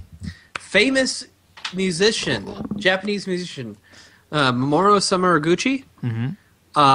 He's often called the Beethoven of Japan. He was the guy behind so many classic games like Onimusha, Resident Evil, a bunch of different things, man. Right. Turns out this week that he's actually a goddamn fraud. Has this been around proven? 1996, he had a degenerative hearing condition, and so around 96 he hired a ghost composer to do work for him, and he did work over a period of 13 years. He paid this ghost composer, whose name I completely missed. I'm sorry. He did 20 works, and he was paid about $70,000. Wow. The thing is, he never... Samaguchi, he never actually admitted this. It was Samaguchi's lawyers that admitted this. So they revealed the truth. And turns out, according to the ghost composer, he's not deaf. So he didn't really even need a ghost composer at that point. No, he didn't. He's just fucking lazy. Oh my God. So what happened to the original degenerative ear disease? Evidently, it's still there, but it's not to the point to where he's completely deaf. It's a very slow degeneration. Whatever it is, I don't know, but Wow. this is such horse shit, man. So I mean, this ghost composer, he composed 20 works for Samaguchi. Okay, Right. I really want to know what those individual 20 works were. Well, I mean, mean- obviously, probably stuff we've all heard before. Probably. Yeah, I mean, like really good stuff, like Summonosuke Akichi's theme from Onimusha. Right. Maybe some really good stuff from Resident Evil. I mean, I really want to know. What I want to know is, the ghost composer got paid $70,000. How much did he get paid? Samaguchi? Yeah. Oh, I bet you it's a 7-digit figure. Oh, I'm sure. Yeah. Over all those years, yeah. Yeah. And I'm not talking yen, I'm talking dollars. You're talking dollars, baby. Dollars. baby. Yeah. Wow. Well, all heroes must fall. Yeah. Okay. On a happier note, Double Fine Productions is doing their Amnesia Fortnite again. Oh, again, the very confusing name that they do. Yeah. They actually Well- they do like do they purposely name it like after two other games? No, it's always been called Amnesia Fortnite before I can't wait- Amnesia or Fortnite it lived. I can't wait until that 4-player when we do our Call of Duty Mario Party. That's going to be great. Okay. Well, anyway, so it's like last year, or was it the year before? I don't remember. They're doing over the next 2 weeks. They are doing a game jam session internally, Right. where a bunch of people, like it seems like 30 different people from Double Fine, are building teams to make these prototype game concepts. And so it's about 30 different concepts. And in addition, Pendleton Ward, the guy behind the Adventure Time series, is going to be making some games as well. Okay. Well, cool. I mean, I remember some good stuff came out of that last year, and they usually they run with some of that stuff overall. Yeah, I mean, there's a couple of games that there's a Double Fine DF9 is already Space-based DF9 is it's already early access on Steam. Yeah, that's a game I'm actually really excited about. I haven't played it yet, but there's a great article about it in Game Informer last month, and I've been reading it, and it's got some cool stuff that it's doing. Yeah, there's some really interesting concepts here. There's one called, for example, Parabolic, in which you play as this microphone man for the Super Bowl, and you're supposed to train your microphone on various people in the environment to uncover this bomb plot that's going on. There's a concept called Breach. It's a space pirate-ish sim in which you raid ships, and it's physics based. So the more damage you do to a ship, the more internal damage you'll do. A bunch of different things. It sounds interesting. And there's all sorts of concepts. There's a pet simulator, one called Tamagotchi. Tamagotchi. Yeah, which you nurture a mini Tim Schafer as he develops a game. I would love. Oh my god, that sounds amazing. Yeah, that sounds great. There's a game called Astro Helmet, and the idea is that it's like a modern take on Star Fox, in which your vehicle of choice is actually your helmet, and you interchange it to equip different planes and things like that.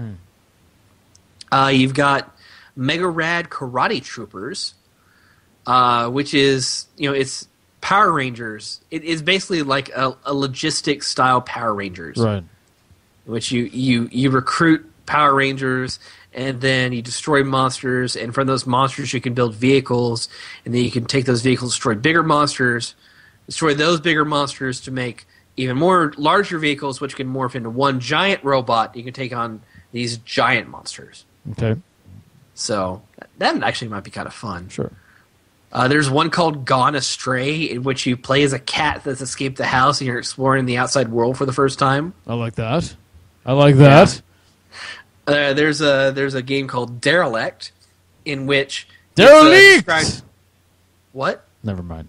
It's a Zoolander joke. Yeah. Sorry, I've never seen Zoolander. What? Derelict. You never seen Zoolander? What the hell? It's Ben Stiller. I don't like Ben Stiller. What is this? A podcast for ants? Okay, I know that joke. Right. But I mean, Derelict is this. It's described as like Amnesia in space. Okay. In which you explore or Amnesia meets Gone Home, in which you explore this abandoned spaceship and figure out what happened to the crew. I mean, it's a bunch of really interesting different concepts. Dear Leader, this one sounds really interesting because it's a communist dictator simulator in which you play as the leader of this Soviet-esque country that's just gone through a revolution, and it's inspired by Papers, Please. So you're doing a lot of document work and making decisions and shit like that. I'd like that, yeah. Bad Golf too. I mean, there's a bunch of different concepts. Here's my question: How many awards did Papers, Please win at the DICE Awards? I didn't watch the DICE Awards. The answer is 0. Yeah, because they all went to fucking The Last of Us. The basic the DICE Awards is all about AAA industry loves AAA games. That was basically. Yep. Yeah. It was a big self-fellatio fuckfest, is what it was. I love how The Last of Us won on innovation. Yeah, I'm not exactly sure what they innovated. I don't know. I mean, I like The Last of Us, believe me, but I like it too. But where the fuck was the innovation? I think what we've realized from the DICE Awards is that the AAA industry, video game industry, can actually suck its own dick without removing ribs. That is true. So, yeah, I've kind of lost faith in the DICE Awards now. Like, it seems ridiculous. Like, look at the lineup of who won what at the DICE Awards, and just as a vertical slice, look at every top 10 list from last year from 4Player. If we put out top 10 lists that looked like the DICE Awards, people would stop watching us. Yeah. Because I would hope so. We would just be boring fuckfaces who suck the teat of the industry, and that was it. I mean, people will be disappointed. It's just ridiculous how many good games came out. Indie games, great games. I mean, Wonderful 101, which I never played, but I watched a lot of it. And I actually played at conventions and at E3 and stuff, but not the final product. But I mean, like, none of that, all of that was just, none of it was given any credence at the DICE Awards. It was all about the most AAA sucking the cock of the most AAA. Like, how much money did you spend on the game? Oh, well, then you win. For the most part. Yeah.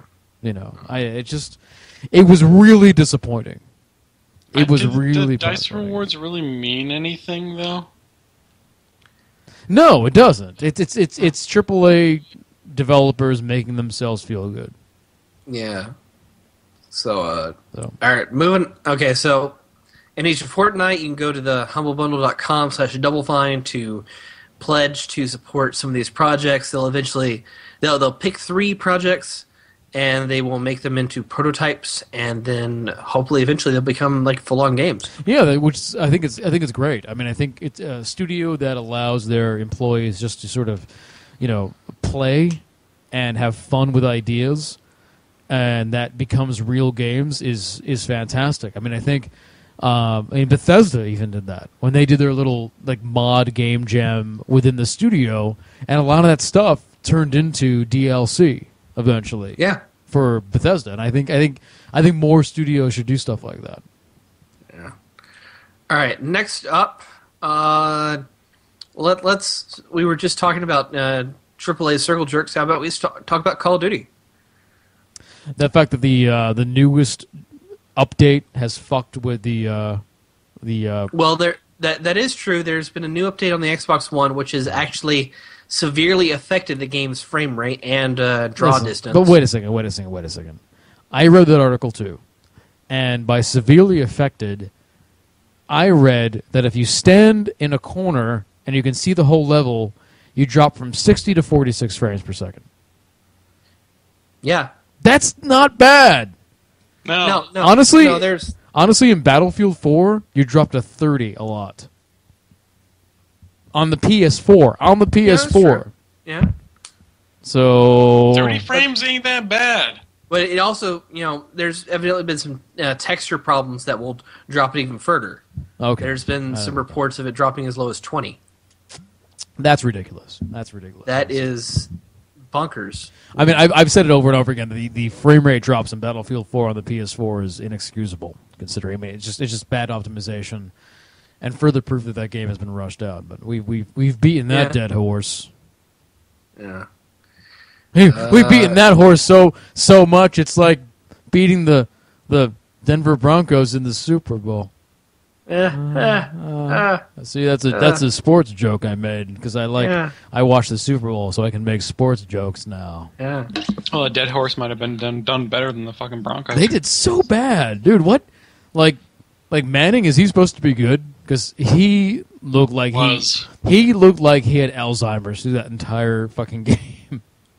Well, you realize that these are both, teams from stoner states, so Maybe he smoked up. Decided to get a little buzz He smoked up a little too much. It was, can I talk sports for 1 second? I apologize to 1 second. everyone here. And Bob, you watched the Super Bowl? Did you watch the Super Bowl, Bob? Yeah, parts of it. So, the moment I felt the worst for the Denver Broncos was after halftime. Because immediately after halftime. Because that they go into halftime and they're 22-0 or something, 26-0, and they're like, we're gonna come back. Next half, we're gonna come back. We're gonna kill these motherfuckers. We're gonna fucking do this. And they came out of that halftime pumped up, ready to play. Boom, we're gonna fucking do this. Our hearts are in our chest. We're gonna fucking do this. They kick off to the Seahawks, who immediately return it for a touchdown. Oh my God, that had to be so deflating. Yeah. So completely deflating to their morale that it was kind of over. That was it. That was it right there. I mean, just fuck it, we're doomed. Yeah, it was just so ridiculous. Well, It was a bad sign when the first score of the game was actually a fucking safety. It took 12 seconds for the for the Seahawks to score. Technically, 12 seconds. So, anyway, sorry everyone for the sports talk. Yeah, sorry. Let's see. You know what? So, I'm gonna say something really fast. Okay.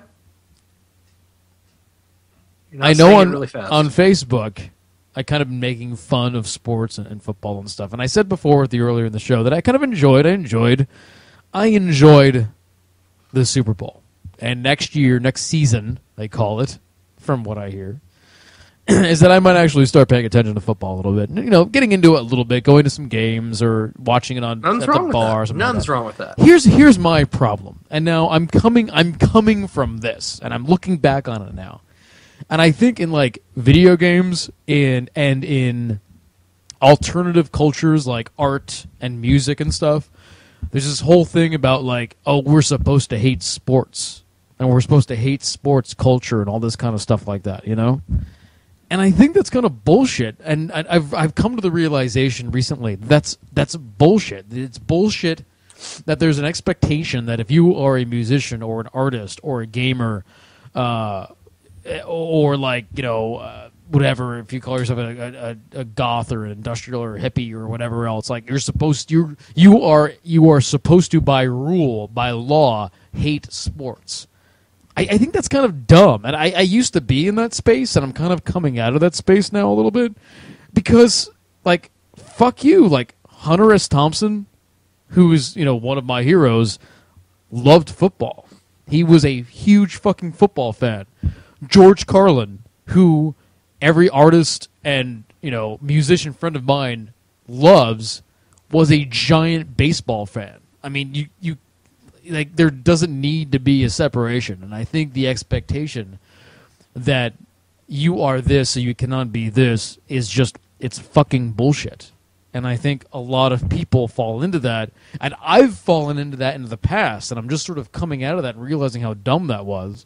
There's people who are my fucking age and older than me who are still in that, and it's just kind of bullshit. So, yeah. Don't feel compelled to that. Just remember, Hunter S. Thompson killed himself because football season was over. That was the title of his suicide note, was football season is over. February was like Hunter S. Thompson's most depressed month because that was the month that football season was finished. That's true. Man, he should have bought the ESPN Classics channel then. I don't think that was available then. I don't know. All right, we gotta get through this. Mm-hmm. How much do you like goats, Joseph? Let's see. They're warm on the inside and cold on the outside. A bit creamy. I think they're okay. They're okay. Would you like to play a video game as a goat? As a goat. Do they have good lives? It depends what country you're in, actually. A lot of countries eat goats. Some fuck them. Can I play in a goat in a country where I get fucked?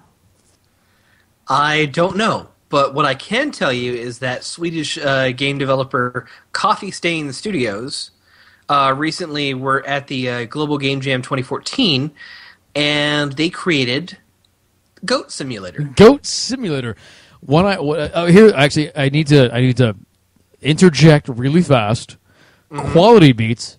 Jeff DeMello, our own Jeff DeMello, is in chat right now, saying that he loves sports. He's with me on this. And he's going to stream FIFA. Jeff, I'm going to tell you something right now. If we want to get good numbers on our stream, you don't stream FIFA. Wait. You don't dare stream FIFA.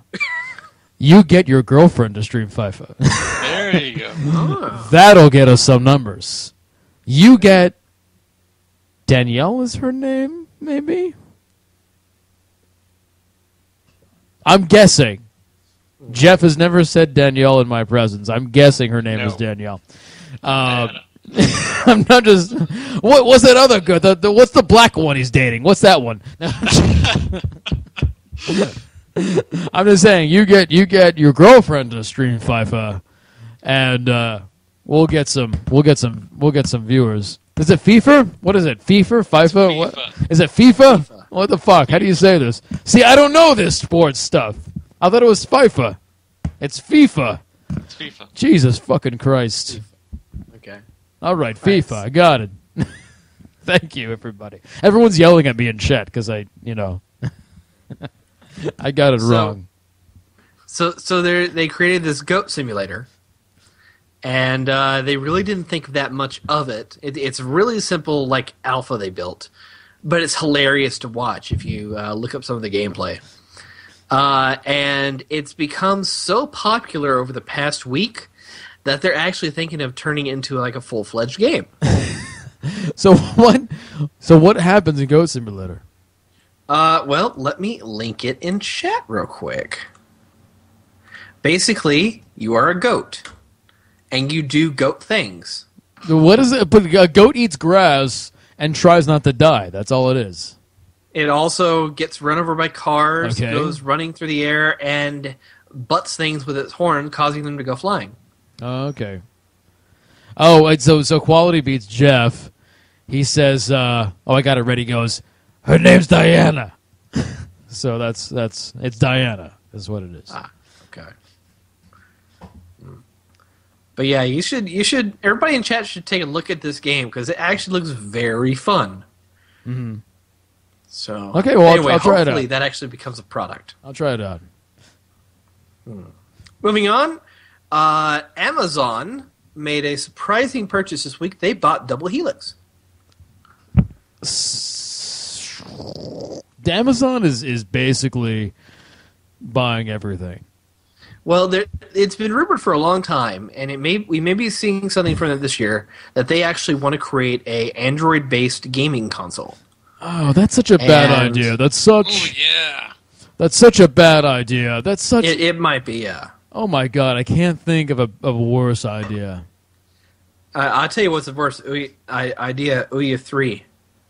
But that's what it is. That's basically what it is. Probably, yeah. But I think they at least have the background by which they can create a decent marketplace for games. It's just a question of the hardware itself. But either way, they bought Double Helix. I don't even want to have this conversation. I don't. I'm too tired. I'm too tired to have a conversation about Amazon's fucking console if they're going to do one. I'm too tired. It's not. I just can't do it. I can't do it. I can't. Everyone and their brother's dick wants to put out a console now, and I can't do it. I'm tired of it. Wasn't there some fucking thing with the Razer thing that came out recently, and it's just who cares? Yeah, Come on. And the NVIDIA Shield. Yes, that fucking shit. That came out. That shit came out. They made one. They took a factory and they rented it out, and all the machinery and the Chinamen inside, and they said, "Let's make this thing." Yeah, but they're pointing out something pretty good in chat. Jin Lee speaking says the Amazon console will probably be half Roku, half Ouya. That sounds like And if a that's the piece case, of shit. people might actually buy that. No one's gonna buy that. Now there are people out there that's going to want their Angry Birds, their Flappy Bird, their just their very casual games to play, and then they're going to want to record their TV shows and watch them on that. No. So if they have a product that's like $150 that has this functionality, it may be pretty marketable. No, it's not. It's just not. No. To you, sir, in your tired state, I can understand you saying no, but I think there might be a smidgen of a market there. So let's think of the two people who are walking around. I want to play my Flappy Birds and I want to play my Angry Birds, but I also want to record Gordon Ramsay at the same time. Is there a product for me? There's a specific audience. Yeah, there might be. That's very specific. I'm saying, Who will like make the Amazon, something for me? Think of the Amazon Prime membership.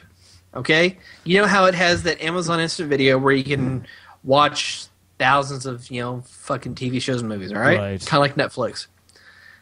Imagine that functionality built into a gaming system. Just straight built into that. What if there's like a gaming subscription service made for that? Oh, now it has a subscription. Maybe it's like PlayStation Now, except Amazon's version, and it's mostly casual games. This makes me want to kill myself. I'm sorry. This conversation makes me want to kill myself. I'm just saying there's a possibility for this. No, I'm not saying it's going to be successful. I'm not saying it's going to be the next Wii U. It's not going to be successful. But I mean, it has to be successful. Like that's the point of the whole thing. Well, we sold 5. Mission accomplished. Hasn't been all that successful, especially after the fucking iPad came out. What is it's held its own. Which one? The Wii? The what? The Kindle. Yeah, but the Kindle that's a whole different market thing. That's people who want to read books. I'm just comparing. Oh, that's not a good comparison. I don't think that's a good comparison. I'm not feeling it. I'm not feeling it in my bones. All right. Next thing. Okay, next thing. I will jam this pin in my eye if we have to talk about an Amazon console. Okay. We'll do it. I swear to God. How about news of a game that we've really wanted to know about for a while? Last Guardian. Last Guardian? What? Nope. No. A private press-only invitational was sent out to certain members of the press for them to attend an event at Rocksteady this past week. Oh, Urban Chaos 2. And everybody's embargoed on it for a month. No. But odds are we're going to start hearing about it come March. But we don't know what it is. We'll finally know what Rocksteady's working on. They did Urban Chaos, right? I'm not crazy a person, right? Yeah, they did Urban Chaos. Okay, they did something more recent though. The Batman.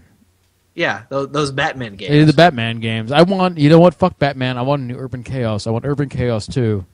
I don't think that's necessarily a bad suggestion. No, I think that would be awesome. I think it'd be really interesting.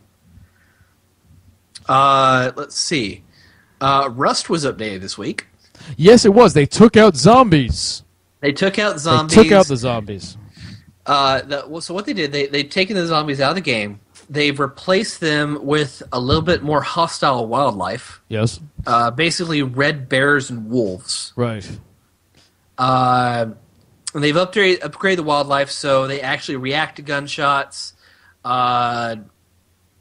Let's see. They'll actually retreat from you. There's a bunch of different things they do. Well, so the animals. Let me get this thing here. The animals will retreat from more hostile animals, but one of the most interesting thing I saw was that they will react to gunshots and run away to the sounds of gunshots. Yeah. That's why you got to use bows when hunting wild animals. Yes. Yeah. It'll make bows useful again. Yeah. And they've also they've done some slight changes, like to resource management. So where objects in the environment that are large quantities of resources, the models actually reflect how much of that resource is available now. And and also what type of resources. Right. Yeah. And I'm hearing that the rocks, when you break them up, actually break apart and fall apart now. Yeah. I haven't played. And they've added a few different things, like workbenches. When you're crafting things right next to it, they'll do it faster. They've added locked backpacks. You know what's funny? Lockpicks. I went to the Rust website where they announced the changes, and they allow comments, which I'm not always sure is the best thing in the world. But there's so many people out there who are upset about them removing zombies, and I'm wondering. I can understand why. I can understand why. Because zombies were actually a resource by which you could get blueprints. Well, yes, you didn't have to go to the Rad Town. They were farming them. It was just easy. Yeah. It was easy. It was too easy. Yeah. So these people are just fucking assholes. Yeah. Yeah. On some servers, the fucking zombies could drop C4. Yeah, they can drop really good shit. Like and some of them were really easy to kill, and it's ridiculous. So I'm glad they took them out. Yeah. But my main problem is that they didn't address the things I really need them to address before I return to playing this game. Which is, you never want to be killed. Huh? You never want to be killed. I'm not worried about that. My problem is that if you look at their Trello page for tracking their progress with the game, one of their primary gameplay updates they're working on is dynamic resource spawning and dynamic player spawning. Oh, they're working on that. And they didn't implement it in this update. Easier to do. I mean, I'm sorry, but when you're spawning only in specific areas of the map and everybody's building gigantic fucking houses and farming resources as they spawn, you're kind of fucked as a new spawn. And it doesn't give you really any incentive to go out and explore the fucking map. There's huge vasts of land, just huge swaths that feature nothing. It's just nothing but trees. And there's nothing else to get out there. No animals, no resources, no nothing. So it's really fucking annoying to me. And I really don't want to play the game until I actually have an incentive to go explore the map, and I don't have to worry about spawning and dying within 90 seconds because some asshole with a shotgun's running around and hates new spawns. Yeah, it's something. And speaking as someone who's used the Unity engine before, it doesn't seem like something that's terribly difficult for them to do. I don't know their architecture. I don't know what they've done, like how they've set themselves up. Because you can certainly create an engine that makes it difficult to do that shit. But with the tools they're using, it should not be as hard as... it shouldn't take them several updates worth of time to get that shit working. Yeah, this is something that needs to be addressed as soon as possible. Because it is frustrating, at least in my opinion, right now. So much that I just don't want to play the game. So, I think Nolan's going to do a community night with it tomorrow. Yeah, he is. Tomorrow night. Tomorrow night is I wish him all the best. Is Nolan doing the community night on our server? I don't know. I think so. Maybe. Good. I don't think it'd be an issue. Be interesting. Yeah. Interesting. All right, cool. Anything else? One last thing. And this is probably the biggest story of the week. All right. Metal Gear Solid 5. Yes. There's some shit coming out about that, and a lot of people are motherfucking pissed, and I kind of agree with them. No, you're wrong. I'm gonna say this right now. You're wrong. Let me get to it. So, first thing we know is that Phantom Pain is not launching until more than likely 2015. Okay. And we're talking fiscal year 2015, so after April of next year. Sure. That's annoying. It's but, hey, we can fucking deal with it. Huge game. Yeah, open world. Huge game. There's it's going to be something huge. Problem is ground zeros. Mm-hmm. And people have a right to stink about it. Because, it's going to cost anywhere between $20 and $40 depending on the platform and the way you actually purchase the game. Right. Odds are a lot of the next-gen owners are going to have to spend $40 to buy this game. Mm-hmm. According to a recent the cover story in Game Informer and some recent mentions by the writers there, they were invited to Konami to play the game, and they completed it in 2 hours. Okay. They completed it in 2 hours. Evidently, there's only 5 side missions, not counting the pre-order downloadable content. Right. And according to Kojima himself, their testers can actually beat the game in 5 minutes. Well, 5 minutes, I don't give a shit, because you can finish Skyrim in 10 minutes if you want to. Or 20 minutes or something like that. Like Skyrim, you can finish really fast. So, whatever. That doesn't mean anything to me. Speedrunning, blah, blah, blah, blah, blah. I understand speedrunning, but it's... Listen, 2 hours is a little short for $20 to $40. I'll agree with that. Well, I think there's also, you have to take into account, like, how long does it take if they were just completing main missions, or if they did all of the content they could do in just 2 hours, and whether it was fun or not. Yeah, I mean, look at fucking Portal. Yeah. Portal's a short-ass game, and so many people won't fucking shut up about the game. Even, 6 years after the fact. Right. I'm not going to say this is a Portal, but, I mean, there are really good, short and sweet experiences that you might feel really good for only paying $20 for. And, I will say that part of this, not in Kojima's defense at all, but, I mean, part of this is the fact that they built their own engine for this. And that takes up a huge amount of development time. Yeah, and it's more than likely that the sales of Ground Zeroes would go towards funding the completion of the Phantom Pain. Right. I mean, Koshiro has made a good point in 4PP chat. He's watching live. He said Oblivion can be finished in 15 minutes. You can finish Fallout in 20 minutes if you want to. Yeah. So, I'm But gonna that's sequence breaking, though. Oh, sure. So that's speed-running, sequence-breaking bullshit. Yeah. It's not like you followed the entire main storyline. Right. Which I doubt the Game Informer guys were sequence-breaking. Yeah, you don't know the game that well enough yet. I'm gonna give Kojima the I'm gonna give him the credit on this. It's a Metal Gear Solid game. And Ground Zeroes was never meant to be the main game. It was meant to be a prologue. It was meant to be a taste before the main event.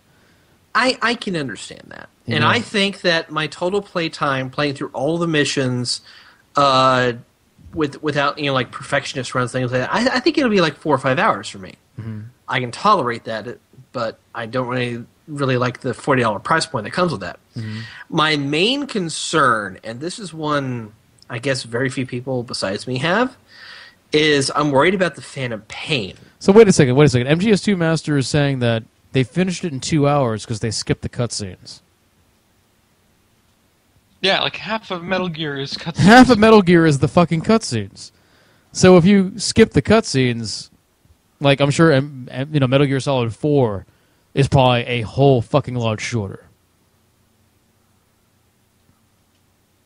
And you know what? Kojima is a brilliant designer. Quality Beats has it right. Just give him your fucking money. Give it to him. I just wish it was a little cheaper.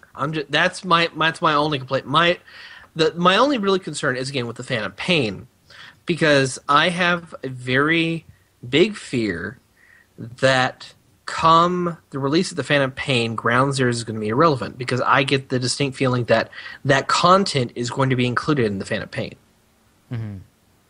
Well, you think the content of Ground Zeroes is going to be in Phantom Pain? Yes. I don't think that's what's going to happen, though. See, I believe I know the way the story is going to go with the Ground Zeroes is going to end up with the destruction of Mother Base and yada yada yada, and Phantom Pain chronologically should start up 7 years later with Big Boss in the hospital. What we saw when Phantom Pain was first revealed. But I'm wondering, to narratively bridge those, how do you not include that in the game? Well, I mean, they can do a quick little cutscene about all that kind of stuff. Fauska's saying it's actually 2 hours without skipping cutscenes. But I mean, Kojima makes brilliant games. We need. Yeah. I mean, Brad, who's actually in 4PP chat right now, says we seriously need to start discussing value after we've played the game, and I agree. I think all of this saying is that it's only 2 hours. Well, that doesn't mean anything. That doesn't mean anything. I mean, I've really recently gotten into pinball, okay, and just as a very old school gamer thing, I wanted to really try it out and get into it. And not only just going to pinball arcades here in Seattle, which exists, which is awesome. It's a rare thing. But I've downloaded the Pinball Arcade on PS4. And there's pinball games. And there are one-to-one translations of classic pinball games. And pinball games can last 5 minutes, sometimes 30 seconds if the ball, just goes into the wrong place. But they're fun. They're lots of fun. And you keep on replaying them. And I never think that, wow, that pinball game sucked because it only lasted 15 minutes. It's about the replay value and the gameplay. So to say that, well, I'm really upset that this game's only going to be 2 hours before I even play it is sort of it's a misnomer. It's like, why would you even why would you even say that? And it's not a demo. It's a prologue. It's an appetizer. And how big do you want your appetizer to be before you get to this giant open world Metal Gear Solid game that's coming down? I'm yeah. The Phantom Pain is my primary concern. I just wish it was a little bit cheaper. But I mean, other than that, I'll tolerate it because I mean, there's great games that are 3-4 hours long, that I've played this past year. Fucking Gone Home, fucking Brothers: A Tale of Two Sons. Mm-hmm. Fantastic experiences that are really fucking short. I just wish it was a little cheaper. I'll tell you what, if it's 2 hours long, I will say that $40 range is probably a little expensive. I'll grant you that. I think that maybe that's a little expensive, but I haven't played it yet. I mean, that's 2 hours long. I mean, how much other stuff is there to do? How much can I mess around in the engine? How much fun can I have in there? I think that the point is that this is a conversation that needs to happen after we play it. Yeah. Time, you can't...